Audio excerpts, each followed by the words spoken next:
네, 안녕하세요. 예. 안산교회 찬양대 우리 대학생 찬양대 형제자매님들 찬양 불러주셔서 감사합니다. 어제 잘 주무셨어요?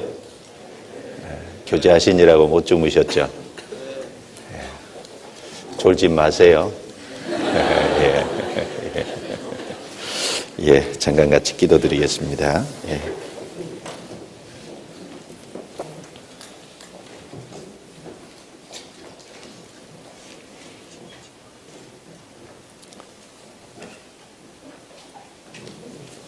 은혜로우시고 자비로우신 우리 아버지 하나님 감사합니다. 허물과 죄 가운데 또 하나님을 알지 못하고 살아가는 그 속에서 주님께서 먼저 저희를 사랑해 주시고 또 십자가의 보혈로 대신 형벌을 받음으로 저희를 건져주셔서 하나님의 거룩한 자녀로 삼아주시며 남은 생애를 주님을 의지하고 주님께 소망을 두고 살 수 있도록 도와주신 것을 감사합니다. 이번에 1박 2일 동안 대학생 수도권 수련회를 가질 수 있도록 도와주신 것도 감사합니다. 1박 2일 짧은 일정이지만은 주님께서 함께 하셔서 풍성한 말씀과 또 교제를 통해 우리의 마음을 새롭게 할 수 있도록 도와주시고 또 우리가 어떻게 살아가야 될지 하나님 앞에서 마음을 확정하고 확정할 수 있는 귀한 기회를 주신 것을 감사합니다. 이제 대학에 입학해서 또 새로운 환경에 적응해서 살아가야 되는 대학생 형제 자매들에게 더욱 힘을 주시고 또 이 세상과 구별되게 하시고 주님의 용사와 주님의 자녀로서 합당하게 살아가게 하시고 사람을 낚는 어부가 될 수 있도록 도와주옵소서. 이 시간 모든 시종도 주님께서 함께 하셔서 필요한 말씀으로 채워주시고 도와주옵소서. 우리를 구원해 주신 주 예수님 이름으로 감사하며 기도드려옵니다. 아멘.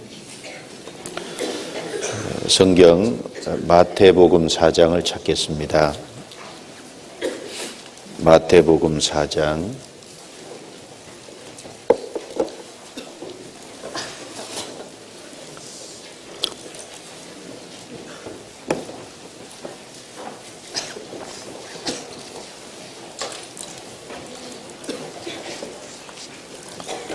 18절 말씀부터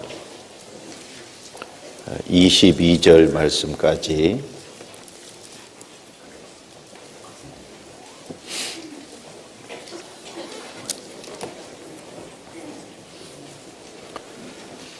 (18절부터) 22절까지 천천히 같이 읽겠습니다. 갈릴리 해변에 다니시다가 베드로라 하는 시몬과 그 형제 안드레가 바다에 그물 던지는 것을 보시니 저희는 어부라 말씀하시되 나를 따라오너라 내가 너희로 사람을 낚는 어부가 되게 하리라 하시니 저희가 곧 그물을 버려두고 예수를 쫓으니라. 거기서 더 가시다가 다른 두 형제 곧 세베대의 아들 야고보와 그 형제 요한이 그 붙인 세베대와 한 가지로 배에서 그물 깃는 것을 보시고 부르시니 저희가 곧 배와 붙인을 버려두고 예수를 쫓으니라.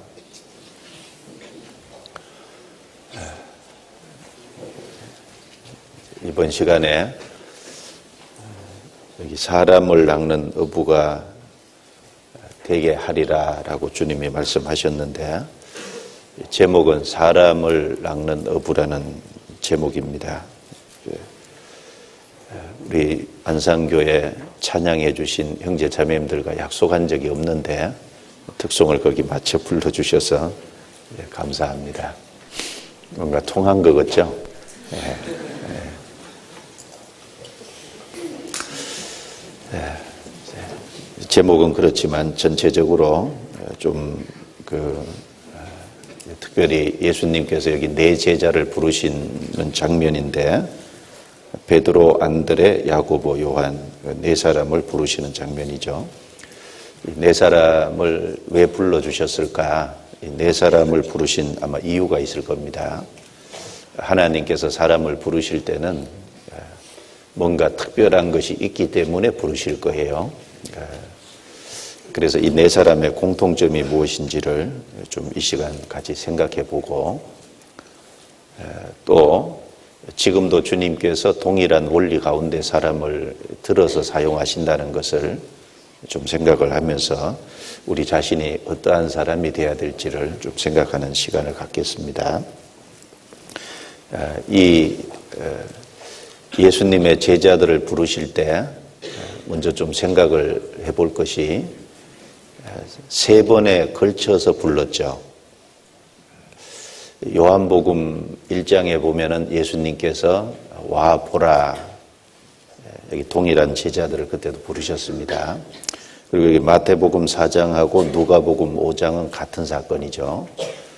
여기서 주님께서 나를 따라오너라, 내가 너희로 사람을 낚는 어부가 되게 하리라, 그 말씀하셨을 때 이 제자들이 곧 그물과 배와 부친을 버려두고 예수님을 쫓았다 그랬습니다. 또 한 번 부르셨죠. 마태복음 10장에 예수님께서 12를 부르사 불러내셨다고 했습니다. 세 번에 걸쳐서 부르셨는데 아마 우리에게 중요한 교훈이 되리라고 생각을 합니다. 먼저 요한복음 1장을 보겠습니다. 요한복음 1장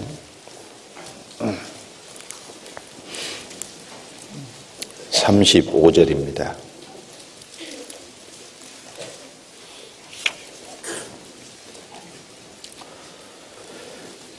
또 이튿날 요한이 자기 제자 중 두 사람과 함께 섰다가 예수의 다니심을 보고 말하되 보라, 하나님의 어린 양이로다. 두 제자가 그의 말을 듣고 예수를 쫓거늘 예수께서 돌이켜 그 쫓는 것을 보시고 물어 가라사대 무엇을 구하느냐? 가로되 랍비여 어디 계시오니이까 하니 랍비는 번역하면 선생이라. 예수께서 가라사대 와 보라. 그러므로 저희가 가서 계신 데를 보고 그날 함께 거하니 때가 제 10시쯤 되었더라. 요한의 말을 듣고 예수를 쫓는 두 사람 중에 하나는 시몬 베드로의 형제 안드레라. 그가 먼저 자기의 형제 시몬을 찾아 말하되 우리가 메시아를 만났다 하고, 메시아는 번역하면 그리스도라. 데리고 예수께로 오니 예수께서 보시고 가라사대 내가 요한의 아들 시몬이니 장차 게바라 하리라 하시니라. 게바는 번역하면 베드로라. 이 장면은 마태복음 4장에 예수님께서 부르시기 전에 먼저 있었던 장면입니다.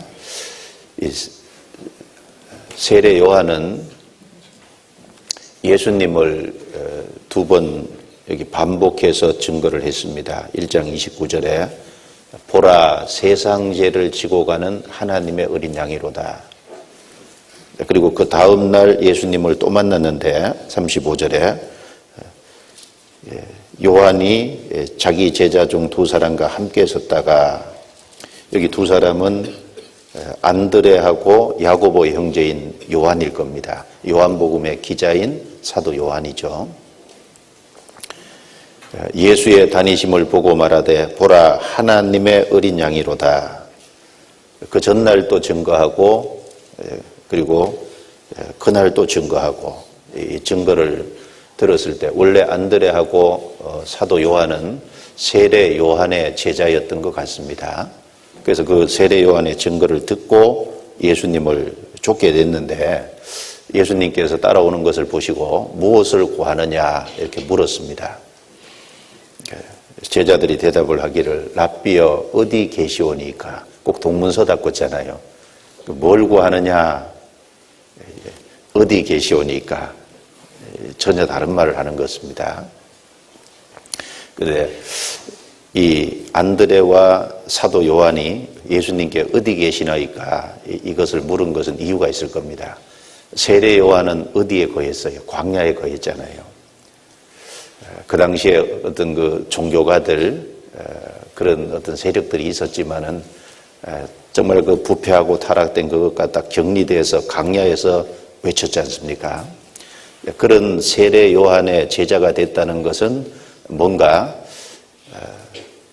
주님의 영광을 구하고 주님 뜻대로 살아보려고 하는 마음이 안드레와 사도 요한에게 있었다는 것을 알 수 있습니다. 그리고 예수님이 어디 계시니까 이렇게 물은 것은 예수님이 어디서 생활하는지가 참 궁금했습니다. 그래서 또 한 가지는 예수님과 같이 가서 예수님의 계신 데를 보고 예수님과 충분히 교제해보고 싶은, 대화를 나누고 싶은 마음도 있었습니다.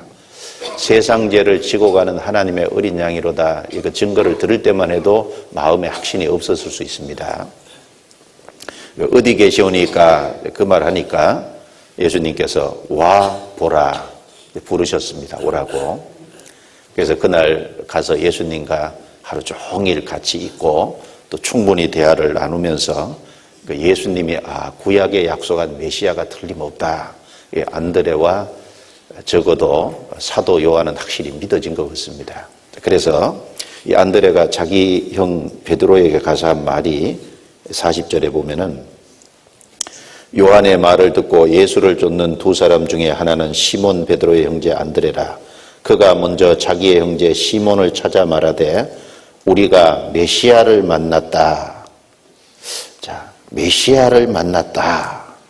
우리가 자기 혼자 아니고 같이 갔던 사도 요한도 여기 포함되어 있습니다.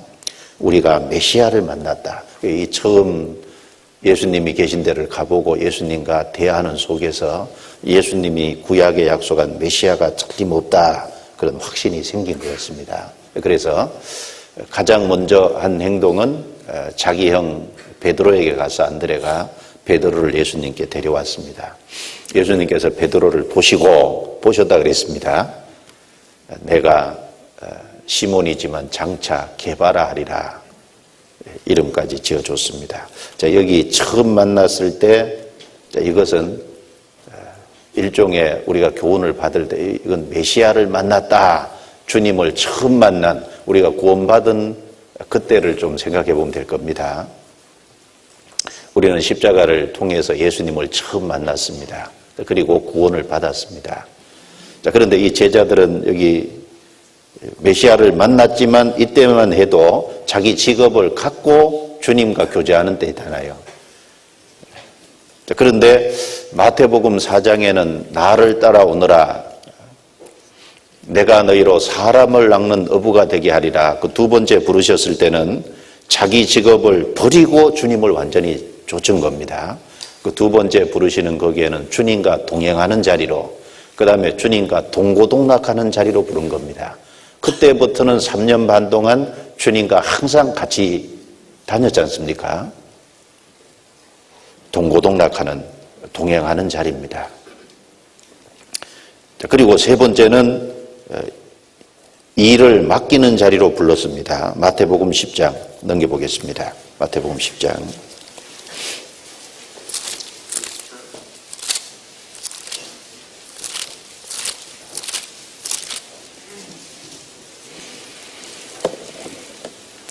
(10장) 1절입니다. 같이 읽겠습니다. 예수께서 그 12 제자를 부르사 더러운 귀신을 쫓아내며 모든 병과 모든 약한 것을 고치는 권능을 주시니라. 12 제자를 부르사 권능을 주시니라. 여기서는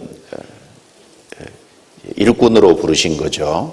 그리고 사도로서 부른 겁니다. 그리고 일을 맡기는 쪽으로 여기 부르신 거예요. 그래서 처음에는 주님을 만나는 것으로, 두 번째는 동행과 동고동락의 자리로, 세 번째는 주님의 일을 맡아서 하는 일꾼의 자리로 부르셨습니다. 이것이 우리에게 큰 교훈이 되죠. 우리도 마찬가지입니다. 우리가 처음 십자가를 통해서 주님을 만날 때 이제 구원받는 자리로 우리를 부르셨습니다. 심판의 자리에서 건진받아 천국 들어가는 자리로 주님께서 우리를 부르신 겁니다. 하나님의 자녀로 삼으시는 자리로 부른 거예요. 천국의 기업을 상속받는 자리로 우리를 불러주신 겁니다. 처음 우리가 부름받은 자리가 주님을 처음 만나는 장소입니다. 자, 그런데 그 이후에 이제 어디로 나가야 되냐면 두 번째는 주님과 동행하는 자리로 나가야 되는 거예요. 우리가 학생의 위치를 다 버릴 수는 없지만 학생의 어떤 그 위치를 갖고서 주님과 동행할 수 있잖아요. 우리는 주님과 동행하는 자리로, 그리고 이제 주님과 동고동락하는 자리로, 그리고 더 나아가서 주님의 일을 하는 자리로 나아가야 됩니다. 사람을 낚는 어부가 실제로 되는 주님의 일을 맡아서 충성스럽게 주님의 일을 하는 헌신된 자리로 나가야 되잖아요. 어떤 사람은 구원받는 자리에서 끝내는 사람이 있습니다. 구원을 받았는데 주님과 동행은 하려고 안 해요. 주님과 동고동락을 하려고는 안 합니다. 그거 잘못된 거죠. 구원을 받았으면 당연히 동행하는 자리로, 동고동락하는 자리로 가야 됩니다. 그리고 당연히 주님 앞에서 주님의 일을 귀하게 여기고 주님의 일을 힘쓰는 자리로 나아가야 되는 거예요. 그것도 우리가 나아가야 될 코스를 이 제자들을 3번 부르신 걸 통해서 우리가 교훈을 받을 수 있을 겁니다. 마태복음 4장, 다시 넘기겠습니다.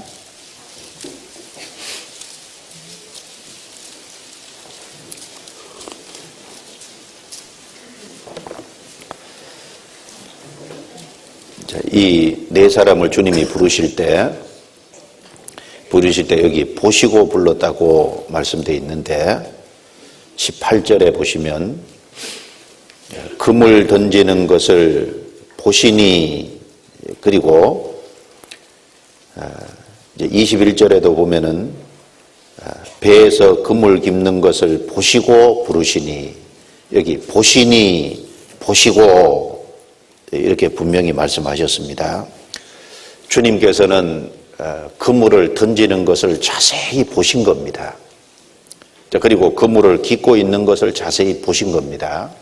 그리고 아까 개발하리라, 보시고 개발하리라, 그 베드로가 어떠한 사람인지를 주님은 눈여겨보신 겁니다. 그 주님은 지금도 하늘에서 지금도 모든 사람을 다 내려다보고 계시잖아요. 하나님은 온 땅을 두루 감찰하시는 것이 틀림없습니다. 역대하 16장 9절 우리가 잘 알죠. 하나님의 여호와의 눈은 온 땅을 두루 감찰하사 전심으로 자기에게 향하는 자를 찾으시고 능력을 베푸신다고 하셨습니다. 온 땅을 두루 살피고 계시는 게 맞고, 그리고 그 중에서 전심으로 자기에게, 참으로 마음 중심에서 주님을 간절히 찾는 사람, 사모하는 사람, 그런 사람들을 보십니다. 그리고 능력을 베푸시나니, 능력을 왜 베풀어 주시겠어요? 쓸데없이 능력을 베풀어 주는 것이 아니라 주님의 일을 맡기기 위해서, 일꾼으로 삼기 위해서 주님이 능력을 베푸시는 겁니다. 능력을 주실 때는 뭔가 일을 맡기기 위해서 주시는 거지 아무 이유 없이 능력을 주시는 것이 아닙니다. 다윗을 보실 때도 주님께서 미리 보신 겁니다. 그래서 사도행전 13장 22절에 보면은 내가 이새의 아들 다윗을 만나니 내 마음에 합한 자라, 이새의 아들 다윗을 만났다 그랬어요. 주님이 눈여겨서 쭉 이스라엘 땅을 보셨을 겁니다. 그 중에 이새의 아들 다윗을 딱 보실 때 마음이 아주 흡족한 거예요. 아버지의 양을 돌보고 있는 모습을 주님이 보시면서 저렇게 충성된 사람이 있구나, 자기 일에 열심인 사람이 있구나, 어릴 적부터 주님을 저렇게 찾는 사람이구나, 주님을 의지하는 사람이구나, 주님이 보신 겁니다. 그리고 부르신 거예요. 그리고 기름을 부어서 왕으로 삼았지 않습니까? 갈대아 우르에서 아브라함이 살고 있었는데 하나님이 아브라함을 왜 불러내셨겠습니까? 아브라함을 불러내실 때는 이유가 있지 않겠어요? 느헤미야 9장에 보면 답이 나와 있습니다. 그의 충성됨을 보시고 그와 언약을 맺으셨다 그랬습니다. 아브라함이 충성된 것을 보시고 불러내신 거예요. 그래서 지금도 주님은 보십니다. 이 직장에서 사람을 뽑을 때, 면접 볼 때 보잖아요. 아무 생각 없이 그 사람을 뽑진 않죠. 그래서 이 직원을 채용하는 기준이 있을 겁니다. 학교에서 학생들을 뽑을 적에 생각 없이 뽑지 않습니다. 뭔가 좋은 점이 있고 뭔가 우수한 것이 있어 확인하고 뽑을 겁니다. 보고 뽑는 것처럼 주님께서 틀림없이 사람을 지금도 보고 있습니다. 지금 하나님께서 보실 때도 안산교회당에서 모여있는 이 대학생 수련회 때문에 모여있는 학생들을 일일이 다 보실 거예요. 보실 겁니다. 그러면 이 네 사람이 이제 어떤 공통점을 가지고 있냐, 그리고 주님이 이 사람들을 불렀을 때 주님께서 부를 만한 무엇이 있었을까, 이런 것을 좀 깊이 생각해 볼 필요가 있지 않습니까? 창세기부터 요한계시록까지 쭉 보면은 하나님께서 사람을 부르실 때는 항상 어디에서 부르냐면 일터에서 부른다는 특징이 있더라고요. 그렇죠? 항상 일터에서 부르는, 놀고 있는 사람을 부른 적은 없잖아요. 한번 찾으면 한번 가져와 보세요. 놀고 있는 사람 부른 경우 있으면. 놀고 있는 사람을 불렀다는 예는 없습니다. 여기 베드로, 안드레, 야고보, 요한을 부를 때도 일터에서 불렀잖아요. 그물을 던지는 일터에서 불렀고 그물을 깁는 일터에서 불렀잖아요. 그물 던지는 걸 보시고 그물 깁는 것을 보시고 부르셨다 그랬습니다. 자, 일터에서 불렀다는 것은 뭘 봤을까요? 부지런하고 성실한 것을 봤을 겁니다. 자기 일에 성실하지 않았다면 주님이 부르지 않았을 겁니다. 이 베드로하고 안드레, 야고보, 요한은 아마 이 당시에요, 예수님이 이스라엘 땅에 오셨을 이 당시에 아마 가장 성실한 사람들 중에 한 사람이었을 겁니다. 그렇지 않을까요? 그 당시에 당대 사람들 중에서 가장 자기 일에, 자기 맡은 일에 성실하고 부지런한 사람들이었을 거예요. 왜냐하면 누가복음 5장을 보죠. 이 똑같은 사건이 누가복음 5장이지 않습니까? 조금 더 상세하게 기록해 놓은 겁니다. 누가복음 5장.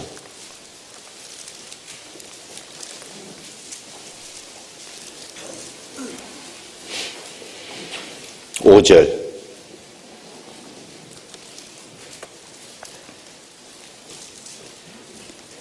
같이 읽겠습니다. 시몬이 대답하여 가로되 선생이여 우리들이 밤이 맞도록 수고를 하였으되 얻은 것이 없지만은 말씀에 의지하여 내가 그물을 내리리이다 하고. 자, 우리들이 여기 복수인데 베드로 혼자가 아니죠. 우리들이 이 말씀을 보면은 베드로, 안드레 두 사람만 얘기하는 것이 아니라 야고보, 요한까지 다 포함된 것 같습니다.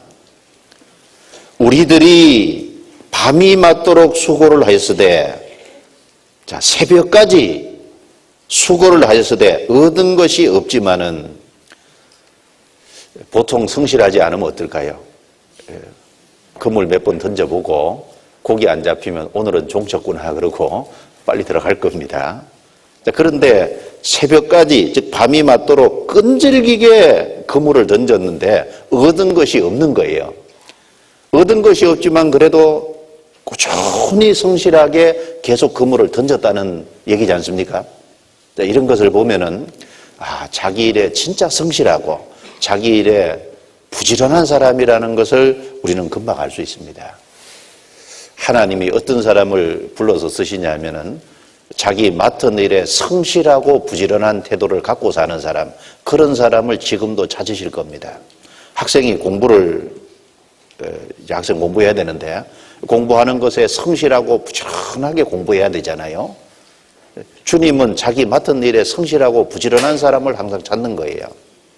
성경에 보면은 항상 일터에서 부릅니다. 마태복음을 기록한 세리 마태를 부를 때 세간에서 세금 걷는 일을 하는 그 가운데서 불렀잖아요. 그렇지 않습니까? 놀고 있는 마태를 부른 것이 아닙니다. 엘리사를 부를 때 엘리사는 열왕기상 19장에 보면은 12결의 소를 앞세워서 제일 마지막에서 밭을 갈고 있었습니다. 12결의 소를 앞세웠다는 것을 보면은 아마 이제 혼자서 일하는 것은 아니고 12결의 소, 12결이면 24마리잖아요. 그 여러 사람이 합동해서 농사를 짓고 있었던 것 같은데, 그리고 엘리사는 제일 마지막에 있었다 그랬습니다. 그런 거 보면은 12결의 소를 앞세우면 꽤 부자지 않습니까? 그러면 일 안 해도 될 것 같잖아요. 그런데 같이 일을 하는 것을 보면은 자기 맡은 일에 아주 성실한 사람이라는 걸 우리가 좀 알 수 있습니다. 주님은 그 엘리사를 부르신 겁니다. 다윗을 부를 때도 하나님은 다윗이 성실하고 부지런한 걸 봤잖아요. 이새의 집에 사무엘이 갔을 때 나머지 7 아들은 집에 있었지만 다윗은 저 밭에서 제일 막내인데, 제일 막내고 제일 어리면 좀 안 해도 되잖아요. 좀 막내는 봐주는데 막내인 다윗이 가서 아버지 양을 돌보고 있지 않습니까? 성실한 겁니다. 그리고 사울왕 앞에서 한 얘기를 보면은 양을 기를 때 사자와 곰이 나타나서 양새끼를 물어가면은 기어코 쫓아가서 사자와 곰과 싸워서 그 사자와 곰의 입에서 양새끼를 기어이 빼내는 걸 보면은 자기 맡은 일에 얼마나 충성된 사람이라는 걸 알 수 있습니다. 양이 많은 것 중에 한두 마리 물어가도 그냥 내버려 둘 수도 있잖아요. 아니, 사자가 물어갔다 그러면 아버지가 뭐라 그러겠어요? 그런데 기어코 사자하고 싸워가지고 그 양새끼를 찾아내는 걸 보면은요, 이 자기 맡은 일에 아주 충성된 사람인 거예요. 그러니까 하나님 마음이 아주 흡족한 겁니다. 바울 사도 같은 경우도 바울 사도가 예수 믿는 사람을 박해하고 비박했지만은, 그런데 하나님을 향한 열심은 누구도 따를 수 없었잖아요. 그래서 이 성경 빌립보서 3장에 보면 열심으로는 교회를 핍박하고 그랬는데, 그 열심을 가지고, 하나님을 향한 열심을 가지고 교회를 핍박한 거예요. 주님이 보실 때 어쨌든 하나님의 뜻을 바르게 몰라서 그렇지 하나님께 충성된 건 틀림없다 그 말이에요. 그래서 이 방향만 딱 바꿔놓으면은, 주님의 뜻만 가르쳐 놓으면은, 알려주면 이게 사람이 주님께 진짜 충성되겠구나, 주님은 그걸 아셨던 겁니다. 그래서 바울의 잘못된 방향만 딱 바꿔놨잖아요. 그 충성은 그대로 유지된 겁니다. 부지런한 건 그대로 지속이 된 겁니다. 그래서 구원받은 사람은 개미처럼 부지런해야 됩니다. 특별히 학생 때는요, 성실하고 부지런한 것이 아주 몸에 배이게 해야 됩니다. 그 인생을 살면서 자기 몸에 성실하고 부지런한 것이 언제 체득이 될까요? 언제 습관화가 될까요? 중고등학생 때 거기 많이 체득되고, 또 대학생 시절입니다. 젊을 때요, 자기 몸에 성실하고 부지런한 것이 체득이 안 되면은 나이 들어서도 안 됩니다. 젊을 때 게으른 사람은 나이 들어서도 게으른 거예요. 맞죠? 이 대학생 때 성실하고 부지런한 것이 몸에 체득이 되도록 만들어야 됩니다. 그래서 성경에 보면은 개미에게로 가서 배우라 그러지 않습니까? 잠언 6장을 찾겠습니다. 잠언 6장.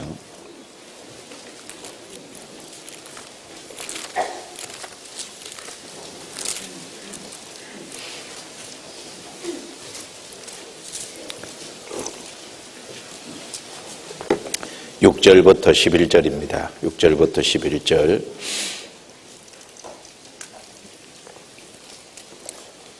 같이 읽겠습니다. 게으른 자여, 개미에게로 가서 그 하는 것을 보고 지혜를 얻으라. 개미는 두령도 없고 간역자도 없고 주권자도 없으되 먹을 것을 여름 동안에 예비하며 추수 때 양식을 모으느니라. 게으른 자여, 내가 어느 때까지 눕겠느냐? 내가 어느 때 잠이 깨어 일어나겠느냐? 좀 더 자자, 좀 더 졸자, 손을 모으고 좀 더 눕자 하면 내 빈궁이 강도같이 오며 내 곰핍이 군사같이 이르리라.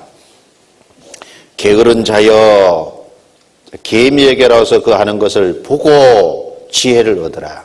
우리가 개미를 가끔 이렇게 눈여겨보면은 개미는 가만히 있는 개미는 없거든요. 개미는 어쨌든 부지런하게 움직여요. 그 아르헨티나에서 그 개미 집이 이제 발견이 됐는데 개미 집이 엄청 큰 게 발견이 된 거예요.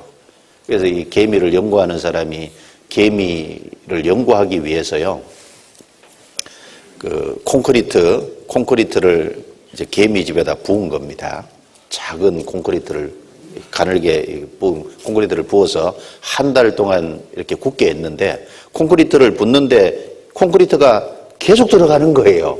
아, 이 개미 집이 상당히 큰가 보다. 계속 부어서 한 달 동안 딱 굳게 해가지고 그 다음에 나머지 흙을 다 파내는 겁니다. 그럼 개미 집만 나타나겠죠? 그 파냈더니요 깊이가 7.9m예요. 그리고 폭이 7m, 가로 7m, 세로 7m인 겁니다. 깊이가 7.9m면요 3층 아파트 높이거든요. 그 땅속으로 이렇게 파고 들어간 거예요. 개미 작은 몸집에 비해서 그 정도 파려면요 얼마나 부지런하게 수고했었겠어요. 흙을 계속 바깥으로 갖다가 드러낸 거 아니겠어요?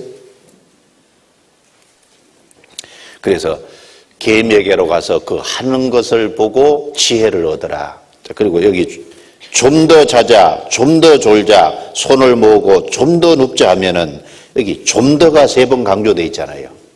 사실은 게으른 것은 좀 더 졸자, 좀 더 눕자, 손을 모으고 좀 더 졸자. 좀 더가 사실 인생을 게으른 쪽으로 만들어가는 겁니다. 그런데 성실한 것도 내가 좀 더 성실하자, 좀 더 부지런하자, 조금 더 일찍 일어나자. 좀 더씩 하면은 나중에 훨씬 성실한 사람이 되는 겁니다. 처음부터 잘하는 사람은 없죠. 좀 더가 퇴보하는 쪽으로 좀 더냐, 그리고 진보하는 쪽으로가 좀 더냐, 이거 차이지 않습니까? 어느 쪽으로냐, 그거에 따라서 많은 차이가 날 겁니다. 이 게으른 자는 마귀도 안 쓴다, 그런 말이 곧잘 사용하지 않습니까? 그래서 욥기 1장에 보면은 하나님께서 마귀에게 내가 어디서 왔느냐, 예, 여기저기 두루 돌아왔나이다. 여기저기 두루 다녀왔거든요. 부지런하게 다니는 거예요. 베드로전서 5장 8절에 보면은 너희 대적 마귀가 우는 사자같이 돌아다니며 삼킬 자를 찾나니, 우는 사자같이, 젊은 사자같이, 그 말이죠. 굶주린 사자같이 두루다니며 바쁘게 다니는 겁니다. 그러니까 구원받은 사람은 더 부지런해야죠. 야곱은 부지런한 사람입니다. 야곱은 20년 동안 라반의 집에서 라반의 양을 쳤지 않습니까? 목동일을 했는데 부지런한 사람이잖아요. 14년 동안 그 아내 얻기 위해서 그 자기에게 돌아오는 것도 없는데 부지런하게 해서 삼촌 라반의 어떤 재산을 증식시켜 줬습니다. 나머지 6년 또 부지런하게 한 게 토탈 20년 동안 부지런하게 삼촌 라반의 집에서 양을 돌본 겁니다. 요셉은 또 얼마나 부지런한 사람입니까? 요셉은 억울한 누명을 쓰고 애굽에 팔려갔지만 보디발의 집에서 그 종으로서 부지런하니까 그 재반 모든 소유를 맡기는 총무일을 삼았잖아요. 억울한 누명 쓰고 감옥에 들어갔지만은 감옥에서 워낙 부지런하니까 전옥이 요셉에게 모든 재반 사무를 다 맡겼다고 성경에 기록하지 않습니까? 여호수아도 부지런한 사람입니다. 성경 여호수아서를 쭉 읽어보면요, 여호수아가 아침에 일찍이 일어났다는 말씀이 계속 기록되어 있잖아요. 성경 여호수아 찾아보겠습니다. 여호수아.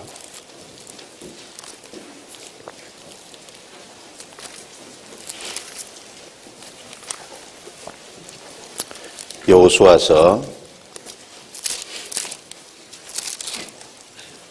3장 1절입니다.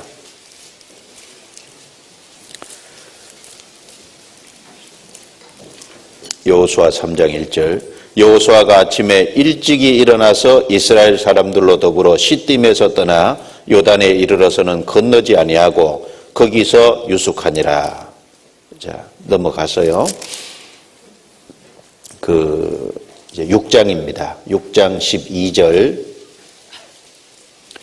여호수아가 아침에 일찍이 일어나니라. 제사장들이 여호와의 계를 메고.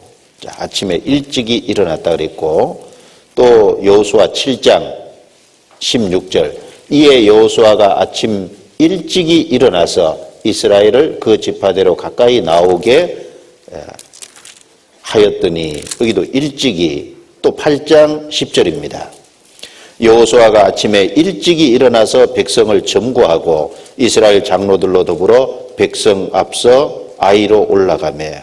여기 여호수아가 아침에 일찍이 일어났다는 말이 반복 기록되어 있는데 왜 성경에다가 이렇게 반복 기록해 놨을까요? 부지런한 모습을 보여주는 겁니다. 일찍이.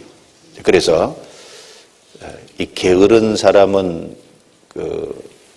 이제 핑계와 변명거리만 찾잖아요. 부지런한 사람은 뭔가 주어지면 할 수 있는 방법을 찾는다 그러는데, 게으른 사람은 핑계와 변명거리, 이걸 안 할 구실을 부지런히 찾지 않습니까? 게으른 사람의 특징이 잠언 26장에 잘 나타나 있죠. 잠언 26장 찾아보겠습니다.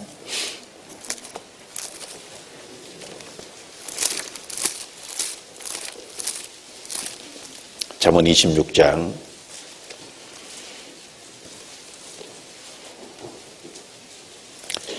13절부터 16절, 여기 게으른 사람의 네 가지 아주 특징이 나와 있습니다. 같이 읽겠습니다. 게으른 자는 길에 사자가 있다, 거리에 사자가 있다 하느니라. 문짝이 돌절기를 따라서 도는 것 같이 게으른 자는 침상에서 구우느니라. 게으른 자는 그 손을 그릇에 넣고도 입으로 올리기를 괴로워하느니라. 게으른 자는 선히 대답하는 사람 7보다 자기를 지혜롭게 여기느니라. 길에 사자가 있다, 거리에 사자가 있다. 자, 핑계대는 거죠. 뭔가 일을 하러 나가야 되는데 사자가 있으니까 못 나가겠다. 핑계와 변명거리를 게으른 사람은 찾습니다. 문짝이 돌저기를 따라 도는 것 같이 게으른 자는 침상에서 구우느니라. 게으른 자는 그냥 삶에 안주하는 모습이에요. 다람쥐 쳇바퀴 돌듯이 어떤 그 분명한 목표가 없는 겁니다. 그리고 게으른 사람은 손을 그릇에 넣고도 입으로 올리기를 괴로워한다 그러지 않습니까? 도무지 열정이 없는 거예요. 삶의 의미가 어디에 있는지 모르는 겁니다. 그리고 게으른 사람은 자기를 지혜롭게 여긴다 그랬는데 게으른 사람의 특징은 교만한 겁니다. 그러니까 게으른 사람은 왜 교만하냐면은 열심히 일하고 부지런하게 행동을 하다 보면요, 사람이 자기가 연약하다는 걸 알거든요. 자기가 못한다는 것, 부족한 것이 많다는 걸 압니다. 근데 게으른 사람은 움직이지 않으니까, 머리만 쓰니까 자기가 지혜롭다고 생각하는 거예요. 게으른 사람은 그러니까 말을 많이 하게 되고, 게으른 사람은 말짱이가 되는 겁니다. 그 뒤에 연결해 보면 말짱이 얘기 나오지 않습니까? 그래서 이 대학생 때 구원받은 형제 자매들이니까 공부도 열심히 할 뿐 아니라 자기 포도원을 열심히 가꾸는 것이 필요합니다. 그래서 성실하고 부지런한, 정말 자기 일에 근실한 사람이 돼야 될 거예요. 잠언 24장을 보겠습니다. 게으른 자의 포도원이 되면 안 되죠. 잠언 24장 30절입니다. 30절부터 34절 같이 읽습니다. 내가 중앙에 게으른 자의 밭과 지혜 없는 자의 포도원을 지나며 본즉 가시덤불이 펴졌으며 거친 풀이 지면에 덮였고 돌담이 무너졌기로 내가 보고 생각이 깊었고 내가 보고 훈계를 받았었노라. 내가 좀 더 자자 좀 더 졸자 손을 모으고 좀 더 눕자 하니 내 빈궁이 강도같이 오며 내 군핍이 군사같이 이르리라. 그래서 공부하는 것에도 신앙적인 것에도 게으른 자의 밭과 지혜 없는 자의 포도원을 지나며 본즉 가시덤불이 펴지고 거친 불이 지면에 덮이고 돌담이 무너졌고, 신앙적으로도 자기 포도원이 있는데 자기 포도원을 잘 가꿔야 되잖아요. 성실하고 부지런해야 잘 가꾸는 겁니다. 성실하고 부지런하지 않으면 담이 무너지잖아요. 담이 무너지니까 구원받은 사람은 세상과 딱 구별이 되고 세상을 넘나들지 못하게 담이 잘못된 것이 들어오지 못하도록, 마귀 아살이 들어오지 못하도록 방패와 담이 딱 서져 있어야 되는데 게으르니까 그런 담이 무너지는 거예요. 세상과 경계선이 없이 그냥 왔다 갔다 그러는 겁니다. 그리고 안에 온갖 잡초들이 일어나죠. 게으른 사람은, 신앙의 포도원을 잘 못 지키는 사람은 마음에 온갖 잡초들이 올라올 겁니다. 자기 포도원을 잘 돌봐야 되는 거예요. 그래서 아가서 2장 15절에 포도원을 허는 작은 여우를 잡으라 그랬지 않습니까? 내 신앙의 포도원을 허는 작은 여우가 무엇이 있든지 한번 생각해보고, 그런 작은 것이라고 경홀히 생각하면 안 되고 그 작은 것을 잡아내야 됩니다. 작은 것을 잡아내야 그 꽃이 결실하고 열매를 맺게 돼 있는 겁니다. 성경 아가서 2장 찾아보겠습니다. 아가서 2장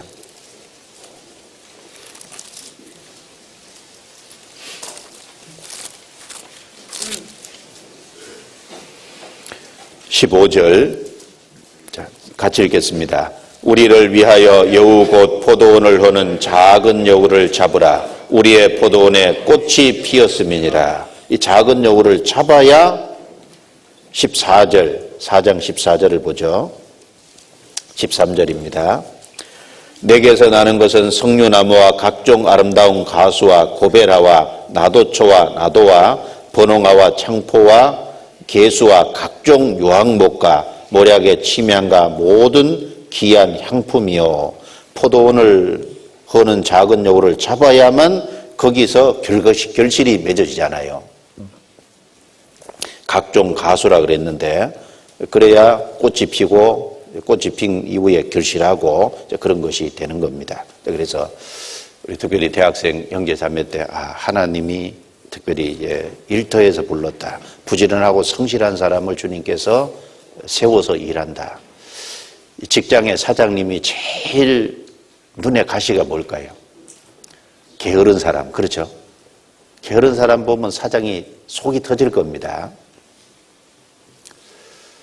하나님은 주인이신데 어떤 사람 보면 답답해 할까요? 게으른 사람. 그래서 공부도 열심히 하고 신앙적으로 자기 포도원도 열심히 가꾸는, 그래서 자기 사업에 근실한 사람을 보았느냐. 이러한 자는 왕 앞에 설 것이요 천한 자 앞에 서지 아니하리라. 잠언 22장 29절에 그렇게 말씀했죠. 그래서 그런 모습을 본받아야 할 겁니다. 그래야 하나님이 귀하게 쓰실 거예요. 그리고 베드로, 안드레, 야고보, 요한 이 네 사람의 특징은 이제 연합하고 합심할 줄 안다는 특징이 있는 겁니다. 이 사람 중에 성격이요, 원만하지 못한 사람은 다른 사람하고 잘 합심해서 무슨 일을 잘 못해요. 교회 안에서도 보면은 이제 원만하지 않은 사람이 있거든요. 원만한 성격의 소유자가 돼야 되거든요. 그리고 다른 사람하고 무엇인가 합심해서 일을 할 줄 아는 사람이 돼야 되는 거예요. 보실 때 뭘 보셨겠어요? 부지런하고 성실한 것을 보는 동시에 베드로와 안드레 두 사람이 합심해서 그물 던지는 걸 보셨을 거 아니에요. 그물은 혼자서 못 던지거든요. 합심해서 그물 던지는 것도 보고, 그 다음에 야고보와 요한이 부모님과 오손도손해서 그물을 깁는 연합하는 모습을 봤을 거 아니에요. 그리고 주님의 말씀에 순종해서 깊은 데로 가서 그물을 내려서 물고기가 잡혔을 때 베드로가 가서 순종해서 물고기를 잡았는데 너무너무 많이 잡혔잖아요. 그래서 동물을 손짓해서 오라고 하니까 2배 잠기게 되었더라. 2배 가득 실었습니다, 물고기가. 그런데 그 나머지 하나의 배는 누구 배겠어요? 틀림없이 야고보와 요한의 배였을 겁니다. 그래서 이 물고기를 많이 잡았을 때 동물에 오라고 손짓하니까 와가지고 2배 가득 싣게 되는, 합심할 줄 아는 사람이다 그 말입니다. 아니, 물고기 잡는데도 연합해야 된다면은 복음을 전하는 데는 훨씬 더 연합해야죠. 연합하는 거기에 주님의 역사가 일어납니다. 그래서 우리 전국교회 쭉 보면은 어떤 일이 일어날 적이에요. 주님의 역사가 크게 일어난다. 그 보면은 면면을 보면 합심할 때 주님의 역사가 크게 일어나는 거예요. 각각일 때는 역사가 안 일어나게 돼 있는 겁니다. 그 대학에서도 어떤 대학에서 복음이 잘 전해진다 그러면은 연합할 줄 아는 사람들이 있는 거예요. 합심할 줄 아는 사람들이 있는 겁니다. 개인주의가 있는 곳에는 복음이 전해지기가 어렵습니다. 성경 빌립보서 1장입니다. 빌립보서 1장.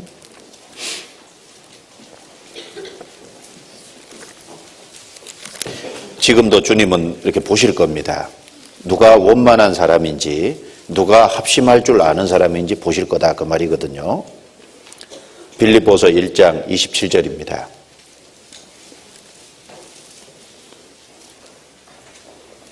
빌립보서 1장 27절 같이 읽겠습니다. 오직 너희는 그리스도의 복음에 합당하게 생활하라. 이는 내가 너희를 가보나 떠나 있으나 너희가 일심으로 서서 한 뜻으로 복음의 신앙을 위하여 협력하는 것과 복음에 합당하게 생활하라. 이 생활하라, 이 다른 번역에는 시민 노릇하라. 복음에 합당한 시민 노릇하라. 우리는 천국의 시민이고 복음을 전하기 위해서 이 땅에 있습니다. 복음에 합당한 시민 노릇을 해야 되겠죠. 그 중에 하나가 가보나 떠나 있으나, 바울 사도가 빌립보에 있을 때나 빌립보에 떠나 있을 때나 빌립보 성도들은 일심으로 한 뜻으로 복음의 신앙을 위하여 협력하는 것과, 이것을 바울이 빌립보 성도들에게서 봤다는 겁니다. 협력하는 것. 한 뜻으로 일심으로 복음의 신앙을 위해서 협력하는, 복음을 위해서는 정말 협력이 돼야 됩니다. 나눠지는 것에는 주님의 역사가 일어날 수가 없지 않습니까? 그리고 합심할 때 시너지 효과가 있잖아요. 혼자서 하는 것하고 둘이서 하는 것은 2배의 힘이 아니라 몇 배 힘을 더 발휘할 수 있는 겁니다. 여기 이제 시험을 해봤다 그러죠.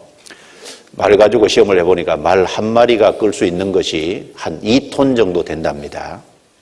말마다 좀 다르겠죠. 이 평균에서 말 한 마리가 한 2톤 정도 끄는데, 그럼 2마리 합심해서 끌면은 우리 생각에 얼른 4톤 이렇게 대답할 수 있는데, 그런데 시험해 보니까 23톤까지 끌더라는 거예요.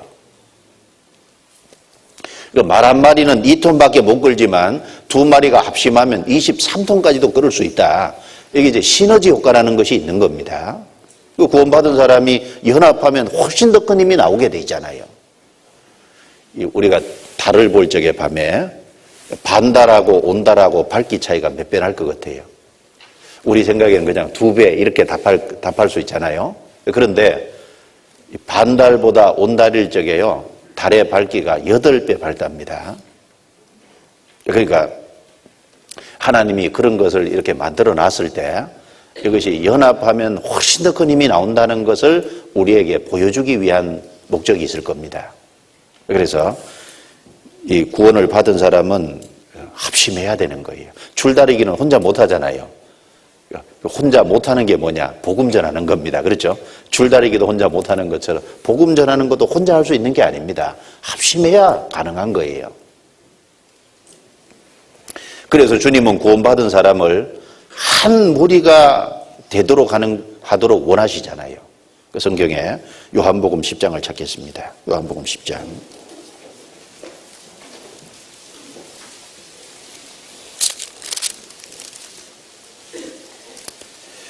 요한복음 10장 16절입니다.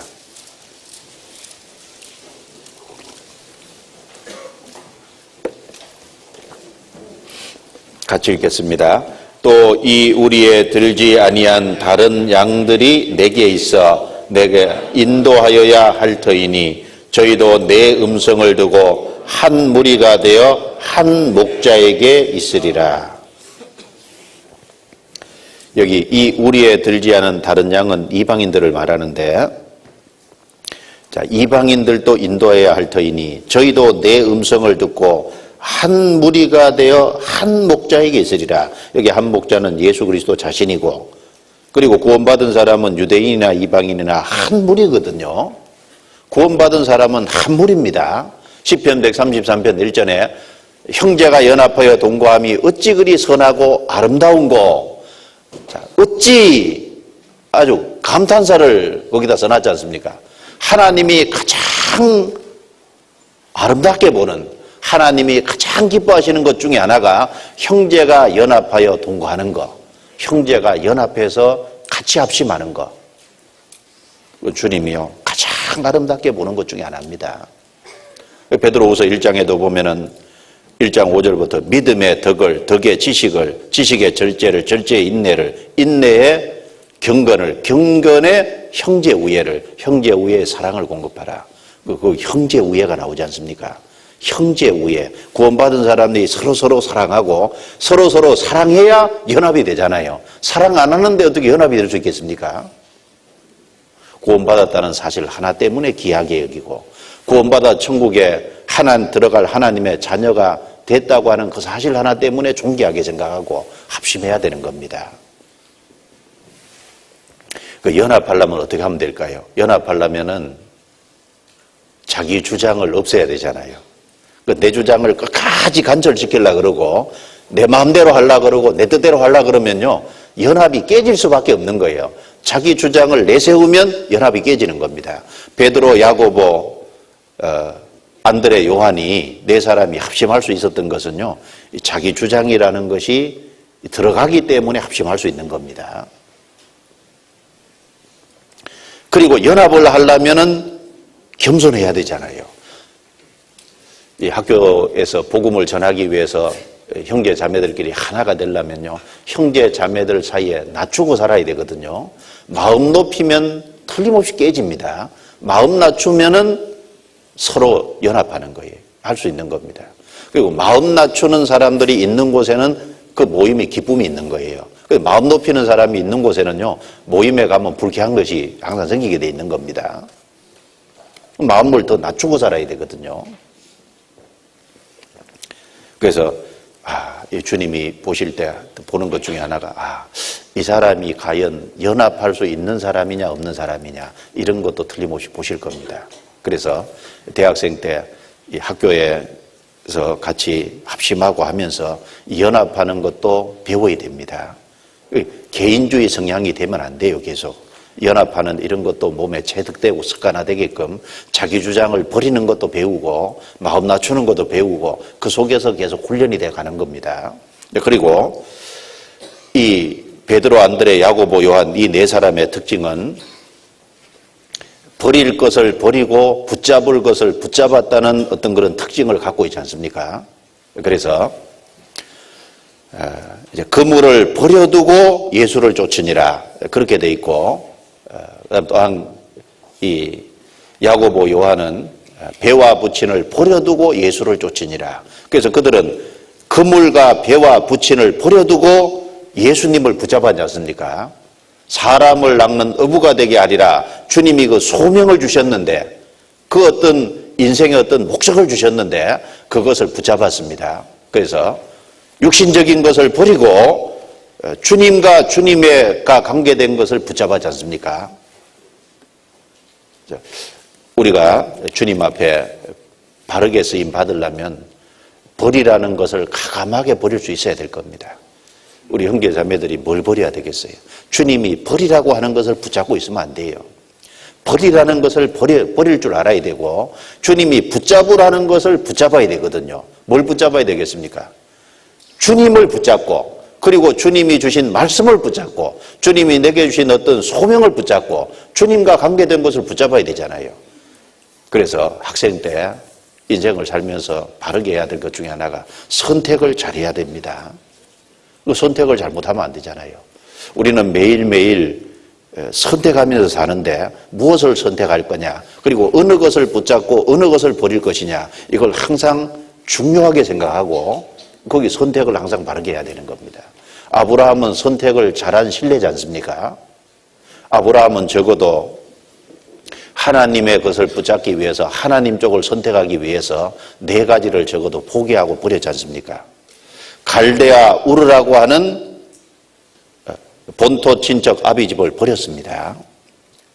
그리고 이 가나안 땅에 와서 롯의 목자와 아브라함의 목자가 다툴 때 아브라함은 우선권을 포기했지 않습니까? 자기에게 우선권이 있어요. 롯은 자기를 따라 나왔으니까 가나안 땅에 있을 때 목자들이 다툴 때 자기가 먼저 좋은 것을 차지할 수 있는 우선권이 있는데 롯에게 양보했지 않습니까? 네가 좌하면 나는 우하고 네가 우하면 나는 좌하리라. 우선권을 포기했거든요. 그리고 하나님의 말씀을 믿지 못하고 조급한 마음을 가지고 이 사라의 말을 듣고 그 사라의 몸종 하갈을 취해서 이스마엘을 낳았을 때 나중에 그 이삭 낳고 나서 문제가 생겼죠. 문제가 생겨서 하갈과 이스마엘을 집에서 내어보내라고 할 때 아브라함은 그 하나님 말씀을 순종했습니다. 그 이스마엘도요, 서자긴 해도요, 아들이거든요. 부모가 아들 내보내는 건 쉽지 않습니다. 그래서 하나님이 내보내라고 할 때 내보냈어요. 내 아들 독자 이삭을 모리아산 제단에 드리라고 할 때, 하나님이 지시하시는 한 산에 가서 드리라고 할 때 아브라함은 이삭을 하나님께 내어드렸거든요. 아브라함은 적어도 4가지를 포기했잖아요. 하나님을 붙잡고, 왜? 아브라함에게 하나님이 가장 소중했기 때문에 하나님의 말씀과 약속을 붙잡기 위해서 포기하라는 걸 포기했습니다. 요셉도 말씀을 순종하는 쪽을 택하기 위해서, 하나님이 자기에게 약속하신 꿈이 이루어지는 것을 이루기 위해서 이 보디발의 아내의 유혹을 가감하게 뿌리쳤지 않습니까? 만약에 요셉이 보디발의 아내의 유혹을 뿌리치지 않았다면 성경에 요셉이 기록이 안 됐을 거예요. 그렇죠? 요셉은 그냥 하나의 평범한 사람으로 살다가 인생을 마쳤을 겁니다. 여호수아는 나와 내 집은 오직 여호와만 섬기겠노라, 선택을 얼마나 명확하게 한 거예요. 어떤 일이 있어도 나와 내 집은 오직 여호와만 섬기겠노라. 만이거든요. 중요한 건 만. 그리고 모세도 하나님 것을 선택하기 위해서 3가지를 버리고 3가지를 붙잡았죠. 그 모세가 붙잡은 걸 보면요, 이 세상에서는 좋은 것이 없는 거예요. 모세가 버린 것은, 세상에 좋은 것은 다 버린 겁니다. 모세가 붙잡은 것은, 좋은 것은요, 영원한 곳에서 좋은 것을 붙잡은 거예요. 히브리서 11장 24절을 보겠습니다.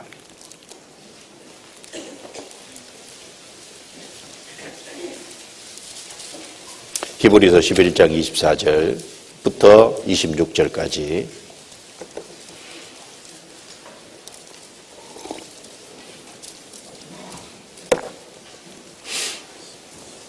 같이 읽겠습니다. 믿음으로 모세는 장성하여 바로의 공주의 아들이라 칭함을 거절하고 도리어 하나님의 백성과 함께 고난받기를 잠시 제약의 낙을 누리는 것보다 더 좋아하고 그리스도를 위하여 받는 능력을 애굽의 모든 보화보다 더 큰 재물로 여겼으니 이는 상주심을 바라봄이라.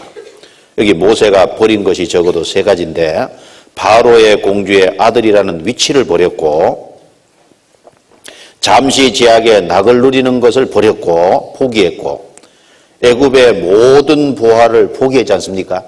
적어도 3가지를 버린 겁니다. 그리고 모세가 선택한 것은 어떤 것을 선택했습니까? 세상에서는 하나님의 백성과 함께 고난받는 것을 택하고 그리스도를 위하여 받는 능력을 택했습니다. 그리고 영원한 세상에서는 상주심을 바라봄이라, 상을 선택한 거예요. 3가지를 버리고 3가지를 붙잡았지 않습니까? 그런데 모세가 붙잡은 것을 보면은 이 세상에서는 고난과 능력을 붙잡은 것이 되거든요. 다른 사람들이 싫어하는 것을 붙잡은 것이 되죠. 그런데 모세의 초점은 영원한 세상에 있었던 겁니다. 상주심을 바라봄이라. 그럼 적어도 우리가 주님을 바르게 따라가기 위해서는, 주님께 쓰임받기 위해서는 포기할 것을 포기하고, 즉 버릴 것을 버리고 붙잡을 것을 바르게 붙잡는 선택을 바르게 할 때 주님이 그 사람을 사용할 거 아닙니까?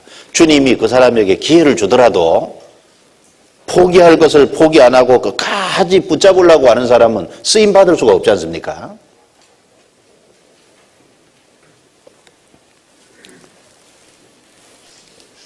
주님이 아무리 좋은 것을 주셔도요, 주님이 주시는 것을 받을 수 있는 믿음이 없으면 못 받습니다.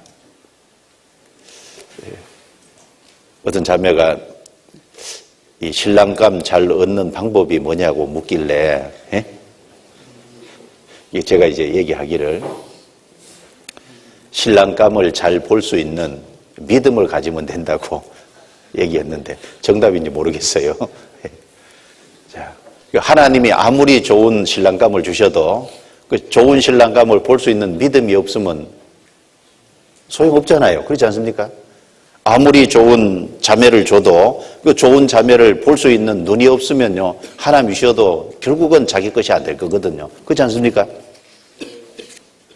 중요한 것은 바른 믿음을 소유해야 됩니다.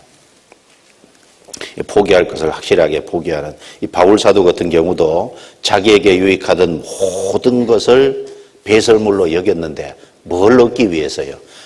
그리스도 예수를 아는 지식이 가장 고상하고 그리스도 안에서 발견되기 위해서 그리스도를 이미 얻었지만, 그래서 구원을 받았지만 그 그리스도를 더 얻고 그 그리스도가 얼마나 무한한 분이라는 걸 알기 때문에 그리스도 안에 있는 것을 더 얻기 위해서 세상의 모든 자기에게 유익된 걸 배설물로 다 버렸다고 빌립보 3장에 말했습니다.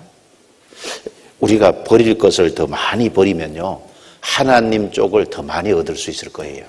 그런데 이 버리라고 해도 안 버려요. 안 버리니까 하나님이 주실 수가 없는 겁니다.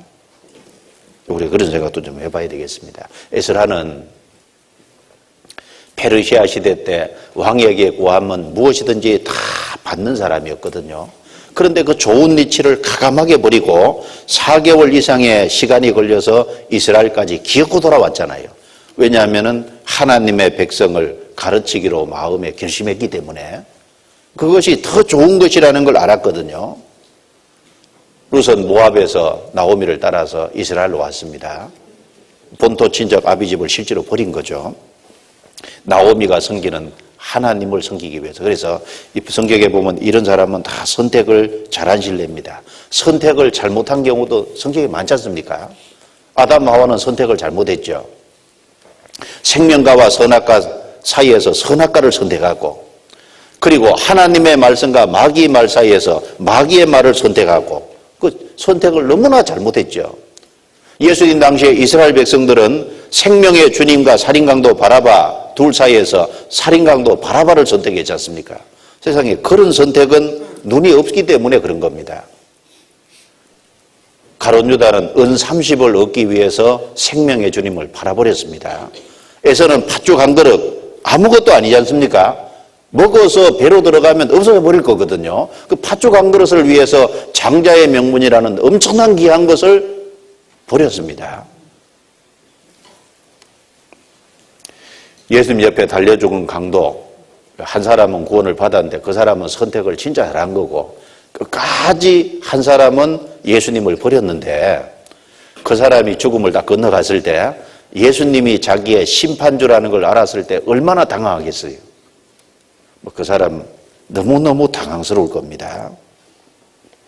성경에 믿는 사람 중에서도 선택을 잘못한 신뢰들이 있습니다. 셋의 후손은 가인의 후손과 섞였잖아요. 그 선택을 잘못했습니다. 성경 창세기 6장을 보겠습니다.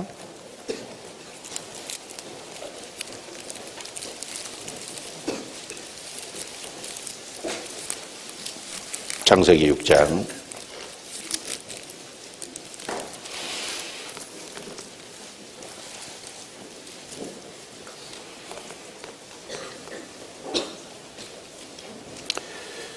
6장 1절 사람이 땅 위에 번성하기 시작할 때 그들에게서 딸들이 나니 하나님의 아들들이 사람의 딸들의 아름다움을 보고 자기들의 좋아하는 모든 자로 아내를 삼는지라. 여기 하나님의 아들들은 창세기 5장에 나오는 셋의 후손들이고, 사람의 딸들은 창세기 4장 16절 이후에 나오는 가인의 후손이지 않습니까? 어떤 사람은 이걸 가르쳐서 여기 하나님의 아들들이 천사라 그러는데 성경에 천사는 시집도 안 가고 장가도 안 간다 그랬거든요. 셋의 후손과 가인의 후손이 섞인 거예요. 이 셋의 후손들은 너무나도 선택을 잘못한 겁니다. 그리고 결국은 물로 세상을 심판할 때 노아 8사람이 건짐을 받았는데 셋의 후손 하나님의 아들 생명을 얻은 사람들이 있는데 그 사람들이 여기 물로 심판을 할 때 심판받았잖아요. 예수님이 이 세상에 오셔서 십자가에 죽으신 이후에 예수님의 영은 옥에 있는 영들에게 전도하러 갔다 그랬죠? 그 옥에 있는 영들이 뭐냐? 이 세세우손들인 겁니다. 그때까지 특별한 곳에 감금되어 있었죠? 그게 징계거든요, 징계. 그 특별한 사람들이죠. 그것이 성경 베드로전서 3장에 기록되어 있지 않습니까? 하나님은 혼잡되는 걸 싫어하는데 이 세세우손들이 잘못 선택한 아주 대표적인 진례입니다.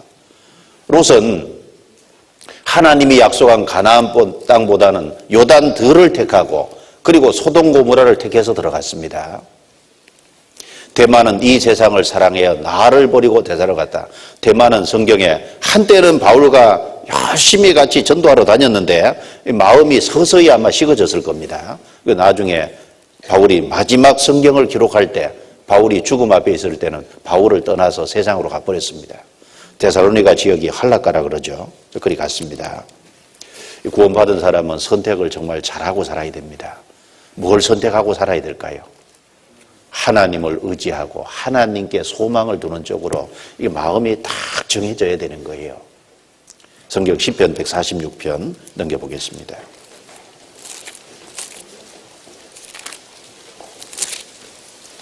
(146편) 3절부터 5절입니다.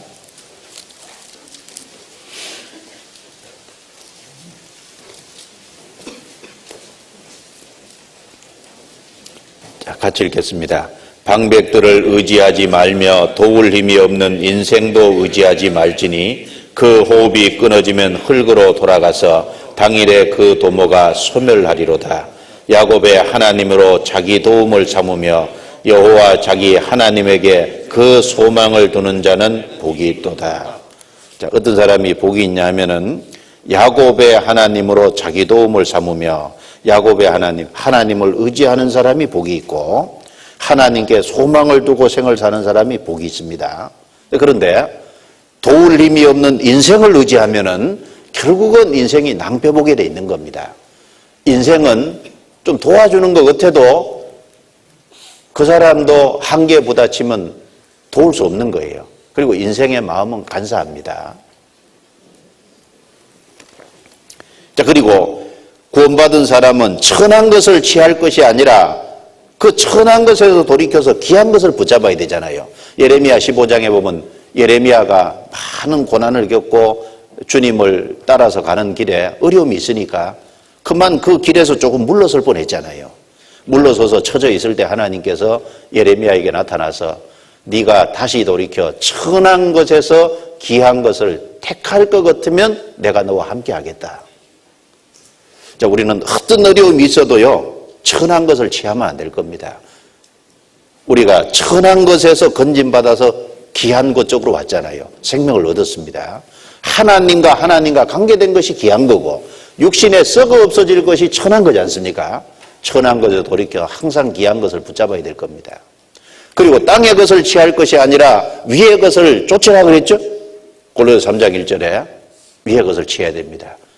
그 레위기 11장에 보면 이 땅의 곤충 중에 날개가 있는데 기어다니는 건 다 부정하다 그랬죠. 근데 뛰는 앞다리가 있는 것은 정하다 그랬어요.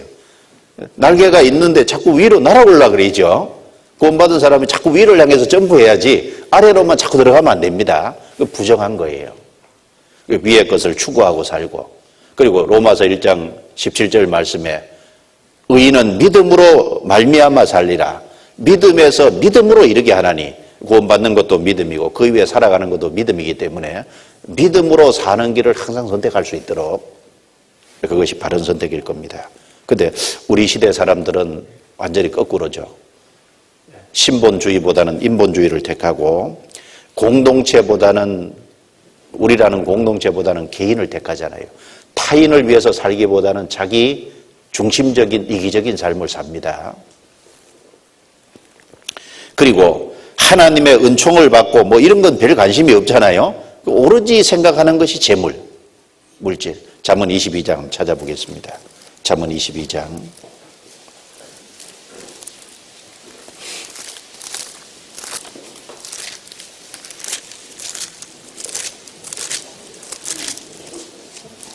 잠언 22장 1절입니다. 같이 읽겠습니다. 많은 재물보다 명예를 택할 것이요 은이나 금보다 은총을 더욱 택할 것이니라. 세상 사람은 많은 재물을 택합니다. 세상 사람들은 은이나 금을 택할 겁니다. 그런데 구원받은 사람은 그리스도 안에서 그리스도인이라는 명예, 그리고 하나님께 받는 그 은총적을 더욱 택할 것이니라. 여기 더욱이거든요. 강조해서 말씀했죠. 구원받은 사람이 정말 뭘 더욱 선택해야 되냐? 은총을 더욱 선택해요. 그 세상은 재물을 취합니다. 세상 사람들은 가난한 것보다는 부를 추구합니다. 물론 구원받은 사람이 뭐 가난을 추구할 필요는 없죠. 그러나 어떤 경우에는 하나님이 가난하게 살아야 되는 길을 주신다면 당연히 감수해야 될 거예요. 그렇지 않습니까?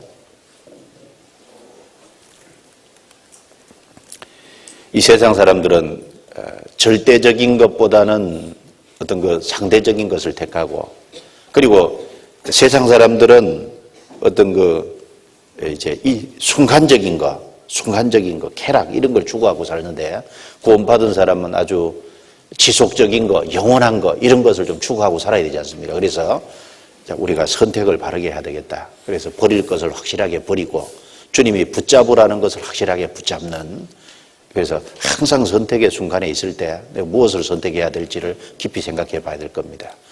바른 믿음이 있는 사람은 바른 선택을 할 겁니다. 말씀이 그 마음속에 들어있는 사람은 또 바른 선택을 할 수 있을 거예요.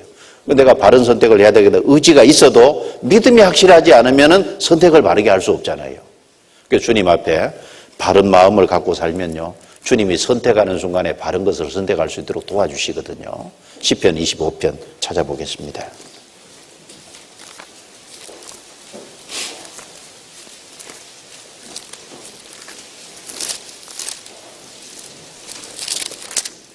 시편 25편입니다.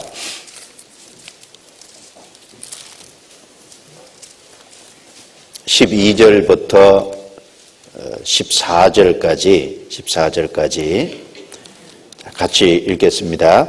여호와를 경외하는 자 누구뇨? 그 택할 길을 저에게 가르치시리로다. 저의 영혼은 평안히 거하고 그 자손은 땅을 상속하리로다.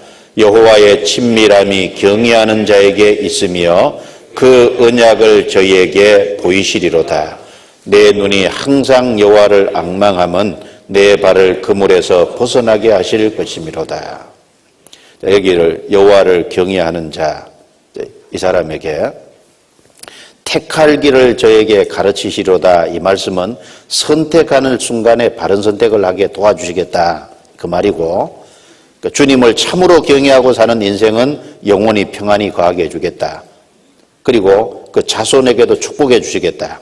그 하나님이 친밀하게 가까이 해주시겠다. 그리고 언약을 보여주시겠다. 그리고 그물에서 벗어나게 해주실 것이다.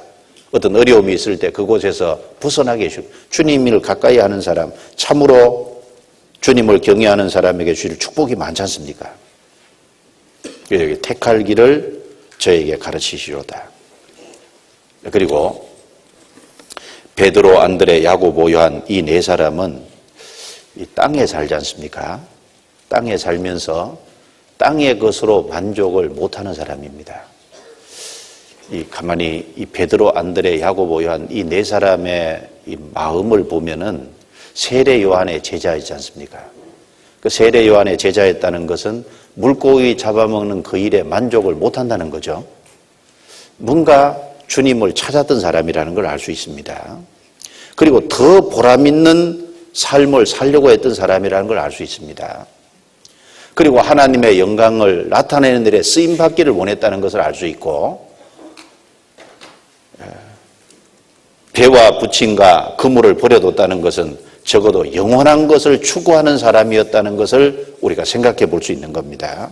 그래서 이들은 비록 업으로 살았지만 업으로 만족한 것이 아닙니다. 우리 이제 학생 때 주님 앞에 이렇게 살아갈 때 내가 가장 보람된 일을 이 세상에서 하고 살다가 주님 앞에 가야 되겠다. 그리고 하나님의 영광을 더 드러내는 쪽에 인생을 살다가 주님께 가야 되겠다. 그리고 잠시 있는 것보다는 영원한 것을 위해서 살다가 내가 가야 되겠다. 그런 마음을 가져야 될 겁니다. 이런 생각도 한번 해봤습니다. 베드로, 안드레, 야고보, 요한 이 네 사람이 가난했을까요? 가난 안 했을까요? 한번 여쭤볼게요. 가난했을까요? 가난 안 했을까요? 몰라요. 어쨌든 성경에 안 나와 있으니까. 그런데 추정을 해보면 가난하지는 않았을 거라고 생각합니다. 왜 그런 생각을 해보냐면은 자기 일에 성실한 사람은 이 세상에서도 그 성실한 것의 대가를 받게 돼 있거든요. 베드로, 안드레, 야고보, 요한이 밤이 못도록 수고했다. 그걸 보면은 자기 일에 성실했다는 것을 생각해 볼 때 그렇게 가난한 그런 인생을 살지는 아마 않았을 거라고 생각합니다. 그리고 이 네 사람이 가난했기 때문에 예수님을 쫓았을까요? 아닙니다. 가난했기 때문에 쫓은 것이 아닐 겁니다. 요한복음 6장에 보면은 사람들이 예수님을 다 떠났죠. 너희도 가려느냐?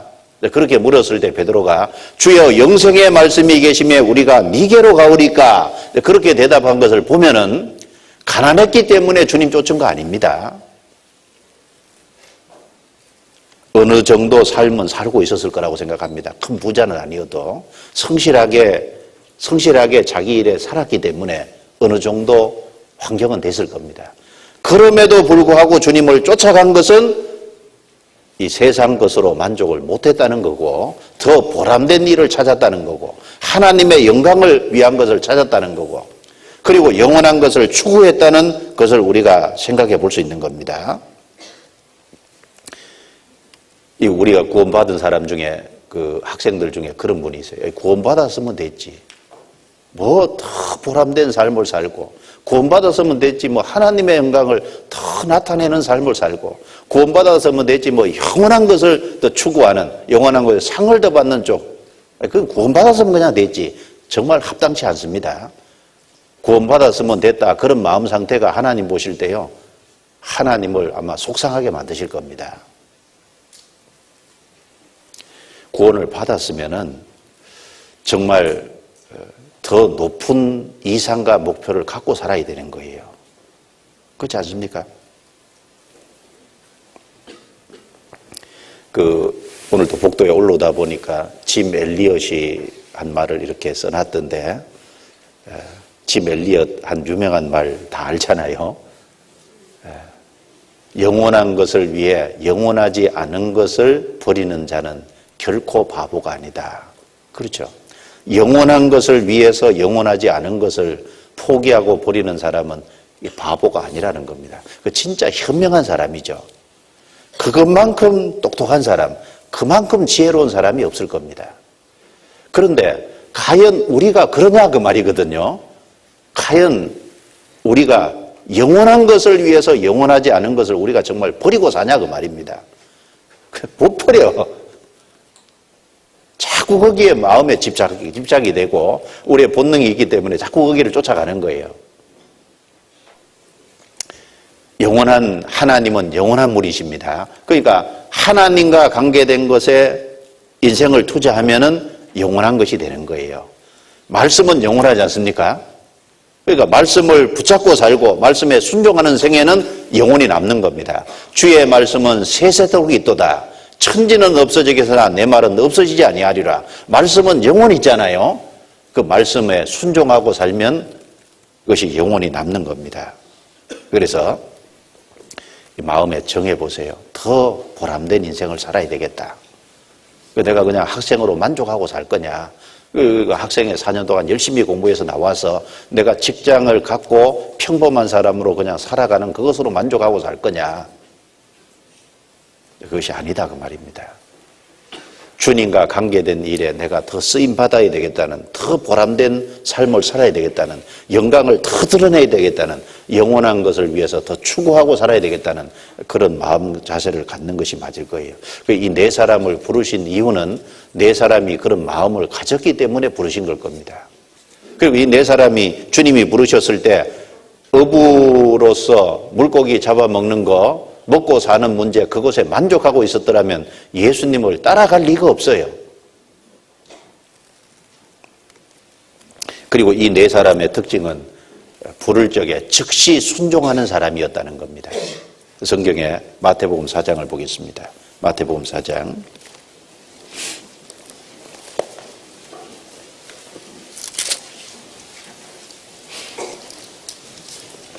신약성경 마태복음 4장.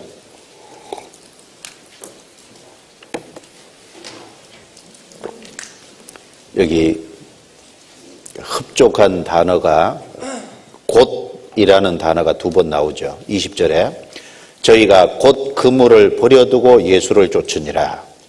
그리고 22절에 저희가 곧 배와 부친을 버려두고 예수를 쫓으니라. 곧 즉시입니다. 주님이 말씀하신 것을 즉시 순종하는 사람이었는데 시편 119편 60절에 보면은 주의 계명을 지키기에 신속히 하고 지체치 아니하였나이다. 이제 순종할 때요, 즉시 순종하는 것이 하나님 보실 때 참 하나님의 마음을 흡족하게 만드는 거지 않습니까? 마태복음 21장에 보면은 한 사람이 이 자녀가 둘이 있는데 밭에 가서 일하라 그렇게 얘기하니까 첫째는 예 가겠나이다 그리고 안 갔다 이거예요. 둘째는 실소이다 그리고 돌이켜서 갔습니다. 누가 더 잘했느냐? 둘째가 더 잘한 거죠. 가겠나이다 하고 안 간 사람, 그리고 실소이다 그리고 돌이켜 간 둘째가 그래도 더 잘한 겁니다. 그런데 그것보다 더 잘하는 사람은 누굴까요? 주님이 말씀하면 네 하고 즉시 가는 겁니다. 그런 사람을 주님은 정말 기뻐하실 겁니다. 아브라함은 독자 이삭을 드리라 그 말씀을 들었을 때 아침에 일찍 일어난 걸 보면은 즉시잖아요. 즉각적으로 순종을 한 겁니다. 지체하는 것을 책망하신 말씀이 성경에 많죠. 그 중에 하나 한번 찾아보겠습니다. 여호수아 18장입니다. 여호수아 18장.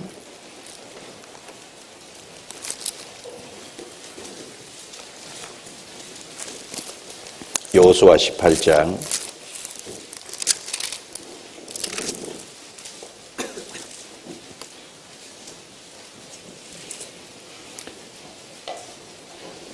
(3절입니다) 3절 같이 읽겠습니다.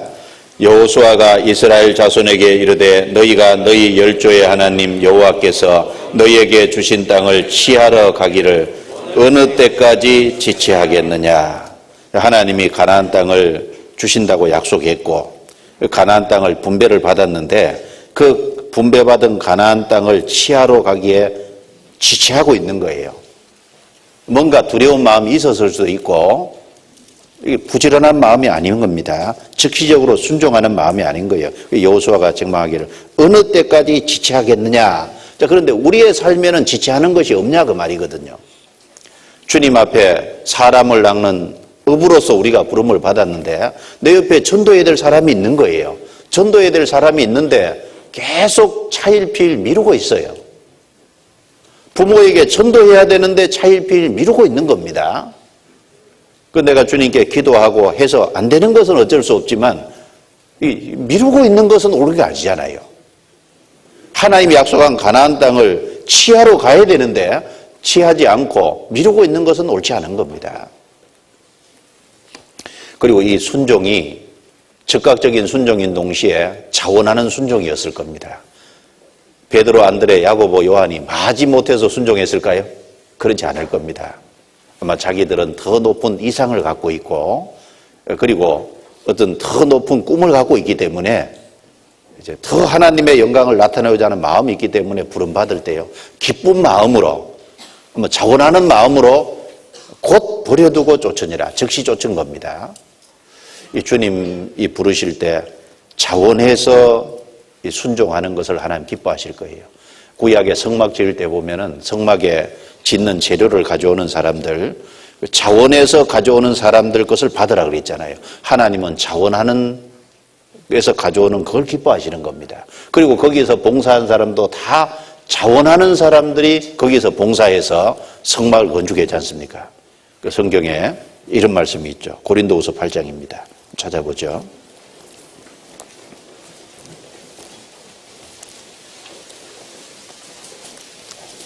고린도후서 8장 9장입니다. 9장 7절.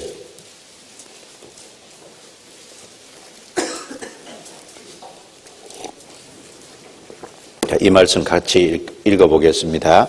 각각 그 마음에 정한 대로 할 것이요 인색함으로나 억지로 하지 말지니 하나님은 즐겨내는 자를 사랑하시느니라. 이 고린도후서 8장 9장 내용은 예루살렘에 흉년이 들었을 때 이 아가야 지역, 마게도냐 지역 여러 지역에서 이 예루살렘에 있는 성도들을 돕기 위한 연보를 했는데 그 연보를 고린도 지역에도 부탁한 내용입니다. 그러면서 바울 사도가 편지를 보내면서 각각 그 마음에 정한 대로 할 것이요 인색함으로나 억지로 하지 말지니. 물론 때로는 하기 싫은 자기 마음을 복종시키기 위해서 하기 싫어도 주님 말씀이라면 해야 될 거예요. 그렇죠? 해야 될 필요가 있습니다. 그러나 인색함으로나 억지로 하는 것보다는 하나님은 즐겨내는 자를 사랑하시느니라. 이 말씀을 보면은 하나님은 즐겨내는 자를 사랑하느니라.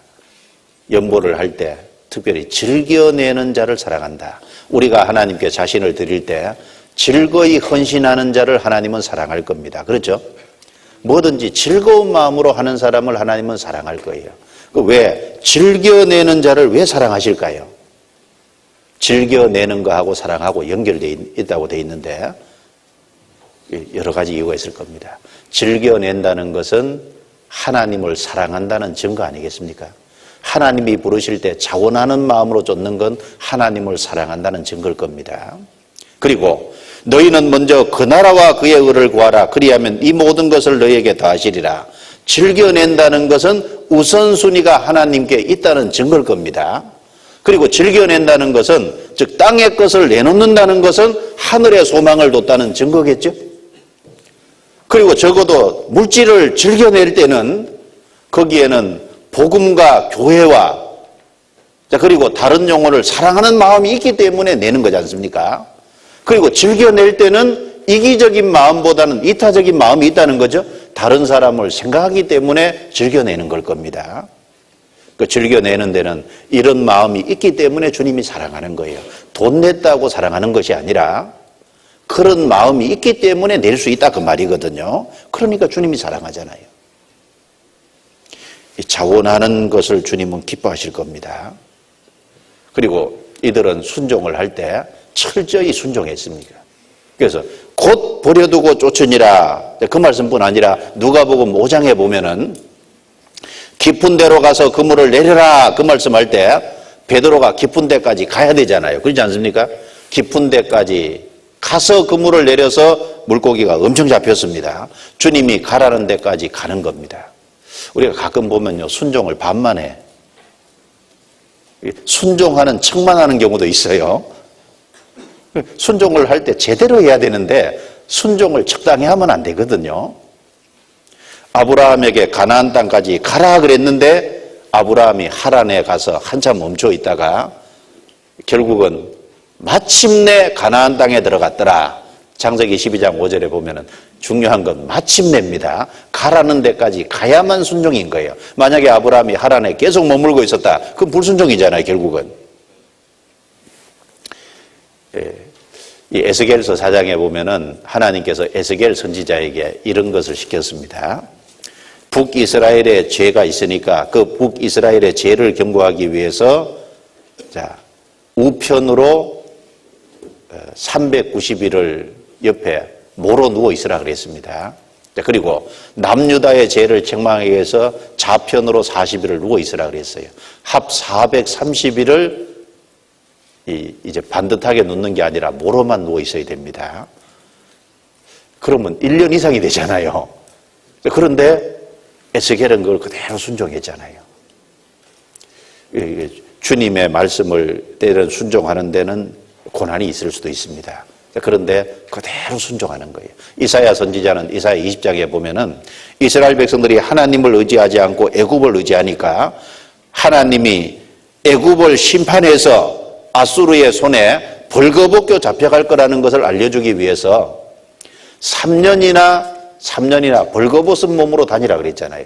벌거벗었다고 해서 막 홀딱 벗은 건 아닐 겁니다. 아마 내의 정도는 입었을 거예요. 벗은 몸과 벗은 발로 행하라. 그렇게 얘기했을 때 이사야 선지자는 그대로 순종했지 않습니까?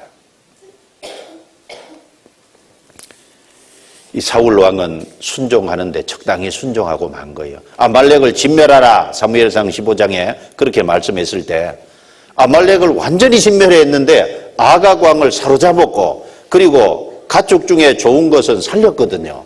하나님께 제사드린다는 명목하에. 하나님은 다 진멸하라 그랬죠. 이 사실 전쟁에서요, 이기면 두 가지가 돌아오는 게 있습니다. 첫 번째는 명예하고 두 번째는 전리품이잖아요. 근데 싹 진멸하라 그러면은 전리품이 싹 없어지죠. 좋은 것은 그래서 남긴 거예요. 아가공은 왜 사로잡았겠습니까? 적장을 딱 앞에 데리고 와서 무릎을 딱 꿇리면요, 자기 명예가 살잖아요. 그게 살린 거예요. 그래서 나중에 사무엘이 칼을 가져와서 아각을 찍어 쪼갰다 그랬죠. 사무엘은 아주 단호한 겁니다. 그런데 이 사울 왕은 순종을 하는데 반쯤만 순종한 거예요. 우리 인생에 순종을 할 때 철저히 순종하는 이 베드로, 안드레, 야고보, 요한 이런 사람들은 순종을 잘하는 특징이 있습니다. 우리가 구원받은 이후에요, 순종을 잘해야 되는 겁니다. 구원받은 이후에 가장 첫 번째, 가장 중요하게 여겨야 될 게 뭡니까? 순종입니다. 순종. 이 순종하는 사람은 하나님이 가장 귀하게 지실 수 있습니다. 부모가 자식에게 원하는 것 첫 번째 뭘까요? 순종입니다. 부모 말을 잘 듣는 걸 원하는 거예요. 순종하는 걸 원하지 않습니까? 그리고 이 베드로, 안드레, 야고보, 요한 이들이 순종할 때 이 순종한 것을 보면은 자기 이성이라든지 자기 경험을 의지한 것이 아니라 하나님 말씀을 의지한, 깊은 데로 가서 그물을 내려라. 깊은 데는 고기가 없습니다. 그리고 저녁에 고기 잘 잡히기 때문에 밤이 맞도록 수고했는데 못 잡았어요. 그런데 새벽에 와서 깊은 데로 가서 그것도 그물을 내리라 그러면 이성으로나 경험으로나 도저히 안 맞는 겁니다. 그런데 그대로 순종했잖아요. 말씀에 순종했습니다.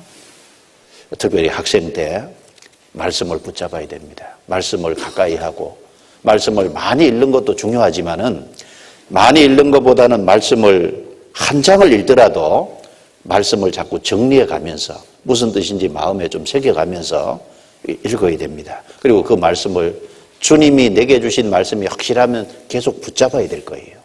말씀을 붙잡아야 될 겁니다. 그 말씀에 철저히 순종하는 것을 습관화들여 가야 합니다.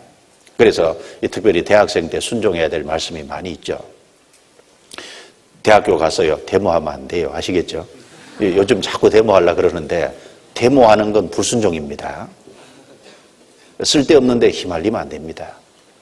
로마서 13장에 보면은 각 사람은 위에 있는 권세들에게 굴복하라. 권세는 하나님께로 나지 않음이 없나니 모든 권세는 다 하나님의 정하신 바라. 그러므로 권세를 거스리는 것은 하나님을 거스림이니, 그 말을 기억해야 됩니다. 권세를 거스리는 건 하나님을 거스리는 거예요. 정부를 비판하는데, 권세를 비판하는데 앞장서지 마세요. 쓸데없는 짓 하는 겁니다. 그 세상 학생들이 하도록 놔두고 구원받은 학생 거기 참여하면 안 될 거예요. 진짜예요. 데모하지 마세요. 그 데모하면은 신앙 망칩니다. 그리고 대학에 올라가면은 이 자기 정조를 좀 확실하게 지켜야 될 겁니다. 그래서 이제 고등학교 때는 그래도 부모의 보호 아래 있는데, 이 대학에 올라가면요, 대학에 올라가면 주변에 학생들 이렇게 보면요, 애인이 다 있어. 그렇죠? 애인이 다 있는데 나도 한번 해볼까? 쓸데없는 생각하지 말아요. 진짜 그러면 큰일 납니다. 정조를 딱 지켜야 돼요. 리브가가 정조를 딱 지켰기 때문에 이삭을 기쁜 마음으로, 바른 마음으로 볼 수 있었던 거예요. 정조를 잃어버리면은 나중에 남편을 볼 면목이 없잖아요. 구원받은 그리스도인을 바르게 볼, 형제들도 자매를 바르게 볼 면목이 없는 거잖아요. 그래서 이 창세기 39장에 요셉이 한 말을 좀 기억해야 됩니다. 내가 어찌 이 큰 악을 행하여 하나님께 득지하리이까. 그래서 그 보디발의 아내가 유혹할 때 내가 어찌 이 큰 악을 행하여, 한번 따라해 보세요. 내가 어찌 이 큰 악을 행하여 하나님께 득죄하리이까. 목소리가 작아. 내가 어찌 이 큰 악을 행하여. 그렇죠. 그 큰 악입니다. 만약에 거기 넘어갔으면 요셉이 인생이 실패한 거잖아요. 이 자기 정조를 제대로 못 지키면은 하나님 앞에 남은 생에 귀하게 쓰임 받는 거 안 된다. 그거 생각해야 됩니다. 그래서 정조를 딱 지켜야 돼요. 그 창세기에 보면은 이 야곱의 딸 중에 디나 있지 않습니까? 디나가 세겜 땅에 있을 때 세겜 사람들을 보러 나갔더니 그게 뭐냐면 호기심이거든요. 대학에 올라가면 호기심이 생기는 거예요. 그래서 이 미팅도 좀 해볼까? 예? 누가 옆에서 하고 있는데 뭐 하다가 그만두면 되지. 호기심을 자꾸 가지면 안 됩니다. 그 디나가 세겜 사람들을 보러 나갔다가 강간당하는 부끄러운 수치를 당했잖아요. 세상에 대한 호기심을 가지면 안 돼요. 호기심을 가지면은 부끄러운 일을 당할 수도 있는 겁니다. 자, 그리고 대학생 때 무엇을 말씀을 마음속에 박아야 될까요? 교회, 교제 가운데 뿌리를 받고 교제하는 붙어 있으라. 그 말씀을 딱 붙잡아야 됩니다. 어쨌든 대학에 올라가면은 이 부모의 보호 아래에서 좀 해방이 되기 때문에요. 유혹하는 것이 너무 많아요. 그걸 이기려면 자기 의지만 가지고 되는 게 아니라 교제 가운데 붙어 있으라. 붙어 있으면 주님이 공급해 주시고 붙어 있으면 열매를 맺게 해주신다는 그 말씀을 믿고 그 말씀을 순종해야 될 겁니다. 붙어 있으라는 말씀을 붙잡아야 돼요. 붙어 있는 자는 실족하지 않지 않습니까? 신명기 4장 찾아보겠습니다.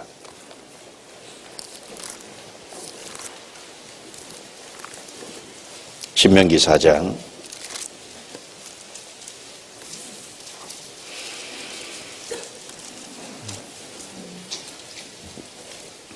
신명기 4장 찾으셨으면 4절을 보겠습니다. 3절 4절 같이 읽습니다.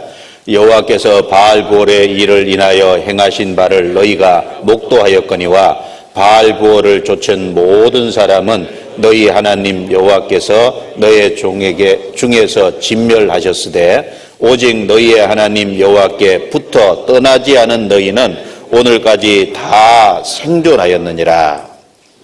오직 너희 하나님 여호와께 붙어 떠나지 않은 너희는 오늘까지 다 생존하였느니라.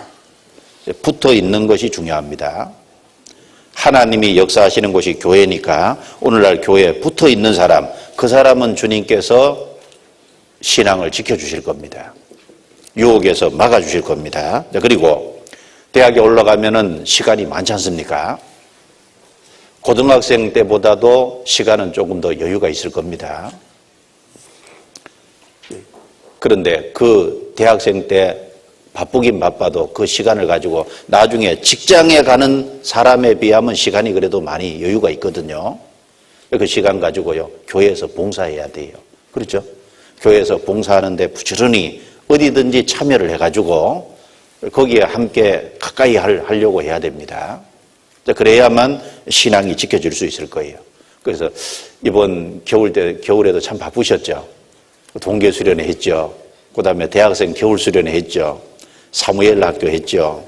그 다음에 이번에 수도권 대학생, 신입생 연합수련을 하고 있습니다. 다 참석하셨어요?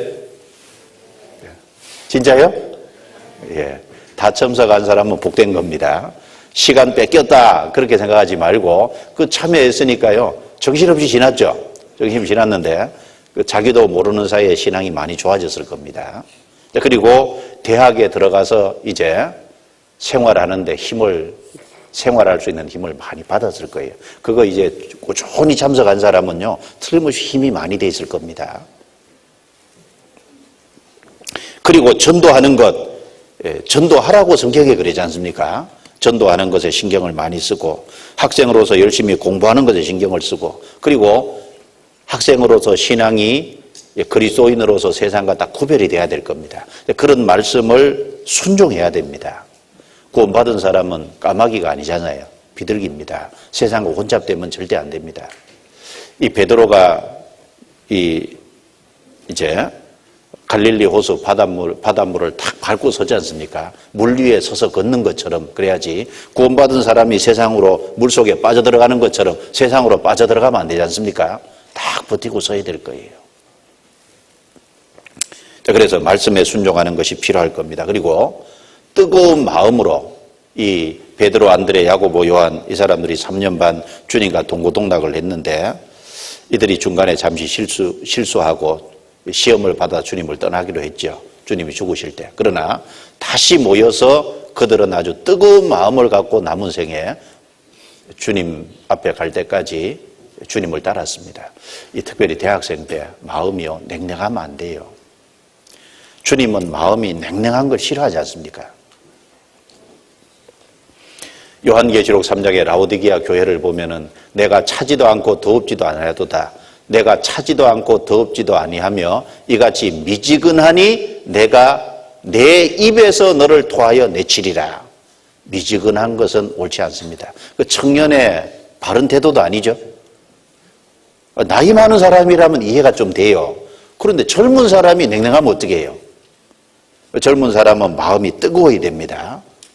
머리는 냉철해야 되지만 마음은 뜨거워야 되잖아요. 주님을 열심을 품고 주님을 섬겨야 되지 않습니까? 전도하는 것도 열심을 품고 전도해야 됩니다. 이 베드로가 한번 생각을 해봤습니다. 주님이 바다 위를 걸어오실 때 주여 주시거든 나를 명하여 걸어오라 하소서. 그 말을 왜 했을까? 이 주님이 이렇게 오시는 것을 보면서 사람들이 두려워할 때, 내니 두려워 말라 그럴 때 주여 주시거든 나를 명하여 물 위로 걸어오라 하소서. 그걸 주님께 부탁했을 때 베드로의 마음이 어떤 마음이었을까? 응격결에 부탁했을까? 아마 아닐 것 같아요. 왜 부탁했을까요? 주님 배우고 싶은 마음이 있는 거예요. 베드로는 사실 누구보다도 마음이 뜨거운 사람이거든요. 그러니까 베드로가 성급한 것은 있을지라도 이 주님을 제일 앞장서서 배워보고 싶은 사람이 베드로인 겁니다. 주님이 물 위를 걸었다면 나도 좀 배워보고 싶다. 물 위로 그렇죠? 가지고 걸어가고 싶다. 그런 마음에 열정이 있는 겁니다. 그러니까 구원받은 사람은 마음이 뭔가 뜨겁고 열정이 있어야지 냉랭한 마음 갖고 가면 안 되잖아요. 그 마음을 어떻게 뜨겁게 하냐? 구원받은 사람이 모인 곳에 한 번 모이고 두 번 모이고 자꾸 모여봐요. 이 구원받은 사람이 모인 곳에는 뜨거운 주님이 계시고 여기는 말씀이 있으니까 간절한 마음을 갖고 모이면 뜨거워지게 돼 있는 겁니다. 냉랭한 사람도 뜨거워지게 돼 있거든요. 뜨거운 마음을 갖고 열심을 품고 주님 섬기는 것이 합당한 겁니다. 그래서 이제 네 사람 이런 여러 가지 특징이 있습니다. 확실한 믿음의 사람이죠. 사람을 낚는 어부가 되게 하리라. 그 말씀을 안 믿었으면 또 안 달았을 겁니다. 그리고 그들은 평범한 사람이었지만 주님의 말씀에 순종했을 때 주님께서 위대하게 만들어 주셨지 않습니까? 그 당시에요 지혜롭고 이런 사람들 많았습니다. 그런데 평범한 어부들을 부르신 거잖아요. 그런데 순종했을 때 주님께서 아주 위대한 사람으로 바꿔놓으신 겁니다. 그래서 이런 네 사람 주님을 따를 적에 주님이 바꾸고 가장 위대하고 영광스럽게 해주시고 나중에 주님 앞에 섰을 때 더 영광스럽게 해주신 것이 틀림없잖아요. 성경 마태복음 19장입니다.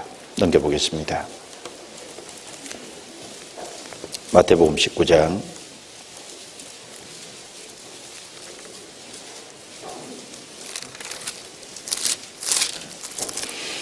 28절입니다. 28절.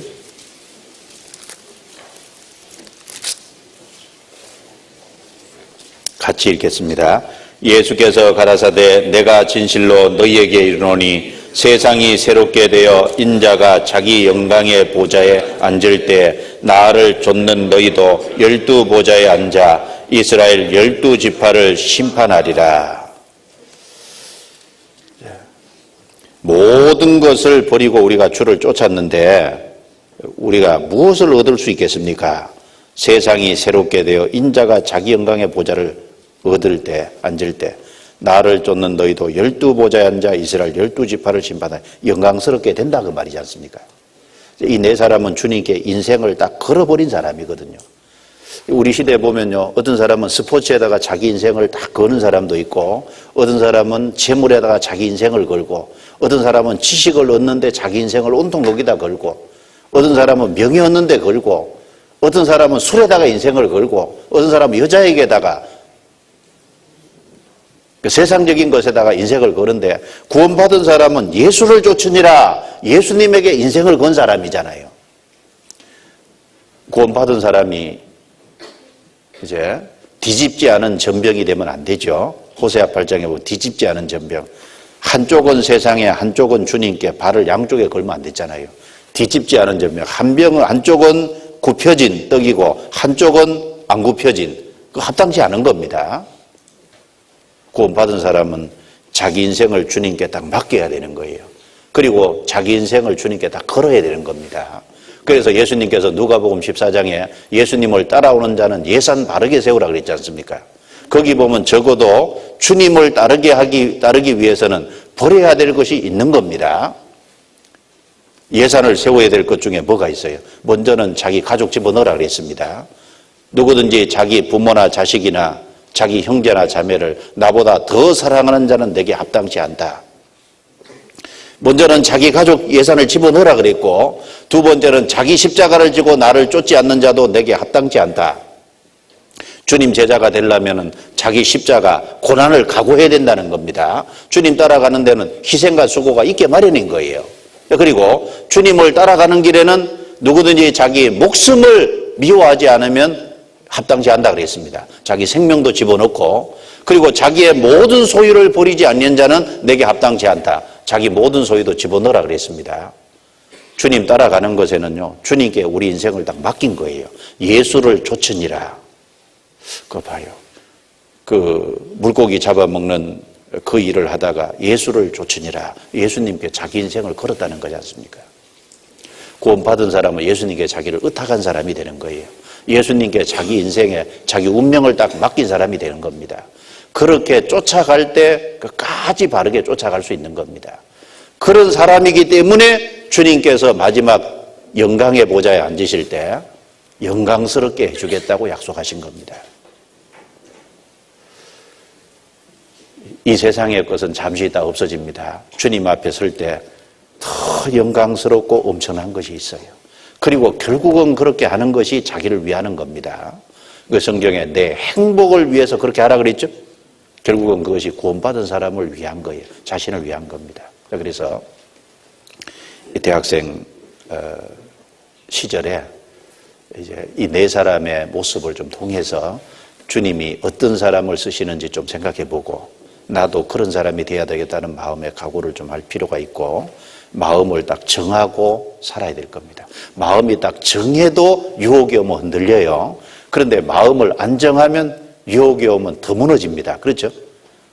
많은 학생들이 대학에 올라가서요, 신앙이 실족해요. 왜냐하면 마음이 안 정해지는 거예요. 마음을 안 정하고 따르는 겁니다. 마지막 한 구절만 보고 마치겠습니다. 시편 57편입니다.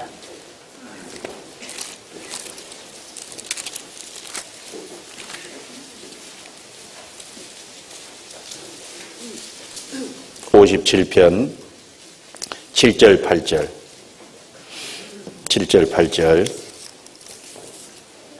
같이 읽겠습니다.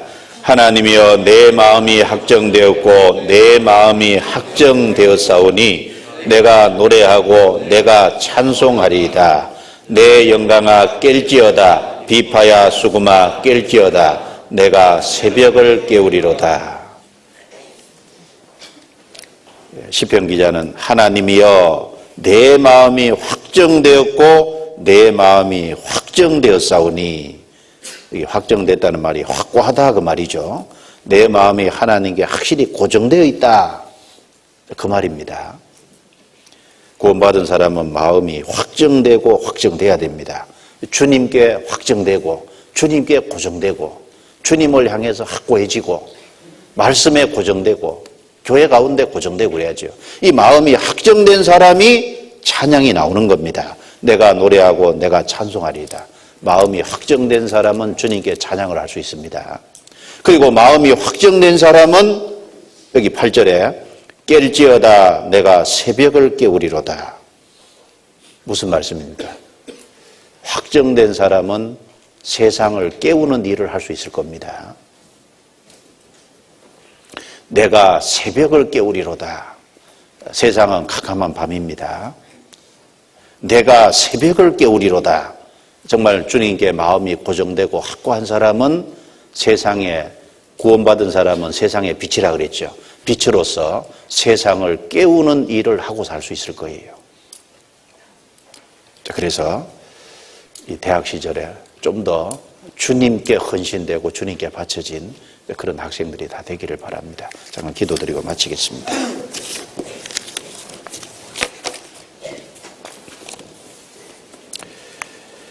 자비로우신 하나님 감사합니다. 오늘 대학생, 신입생 수련회를 통해서 그 말씀을 또 함께 참고해 보게 해주심을 감사합니다. 주님께서 내 사람을 보시고 불러주셨던 것처럼 지금도 하늘에서 우리 인생을 굽어 살피시고 또 전심으로 주님께 향하는 자를 있는가 보시고 또 일꾼으로 삼기 위해서 능력을 베풀어 주심을 믿고 감사합니다.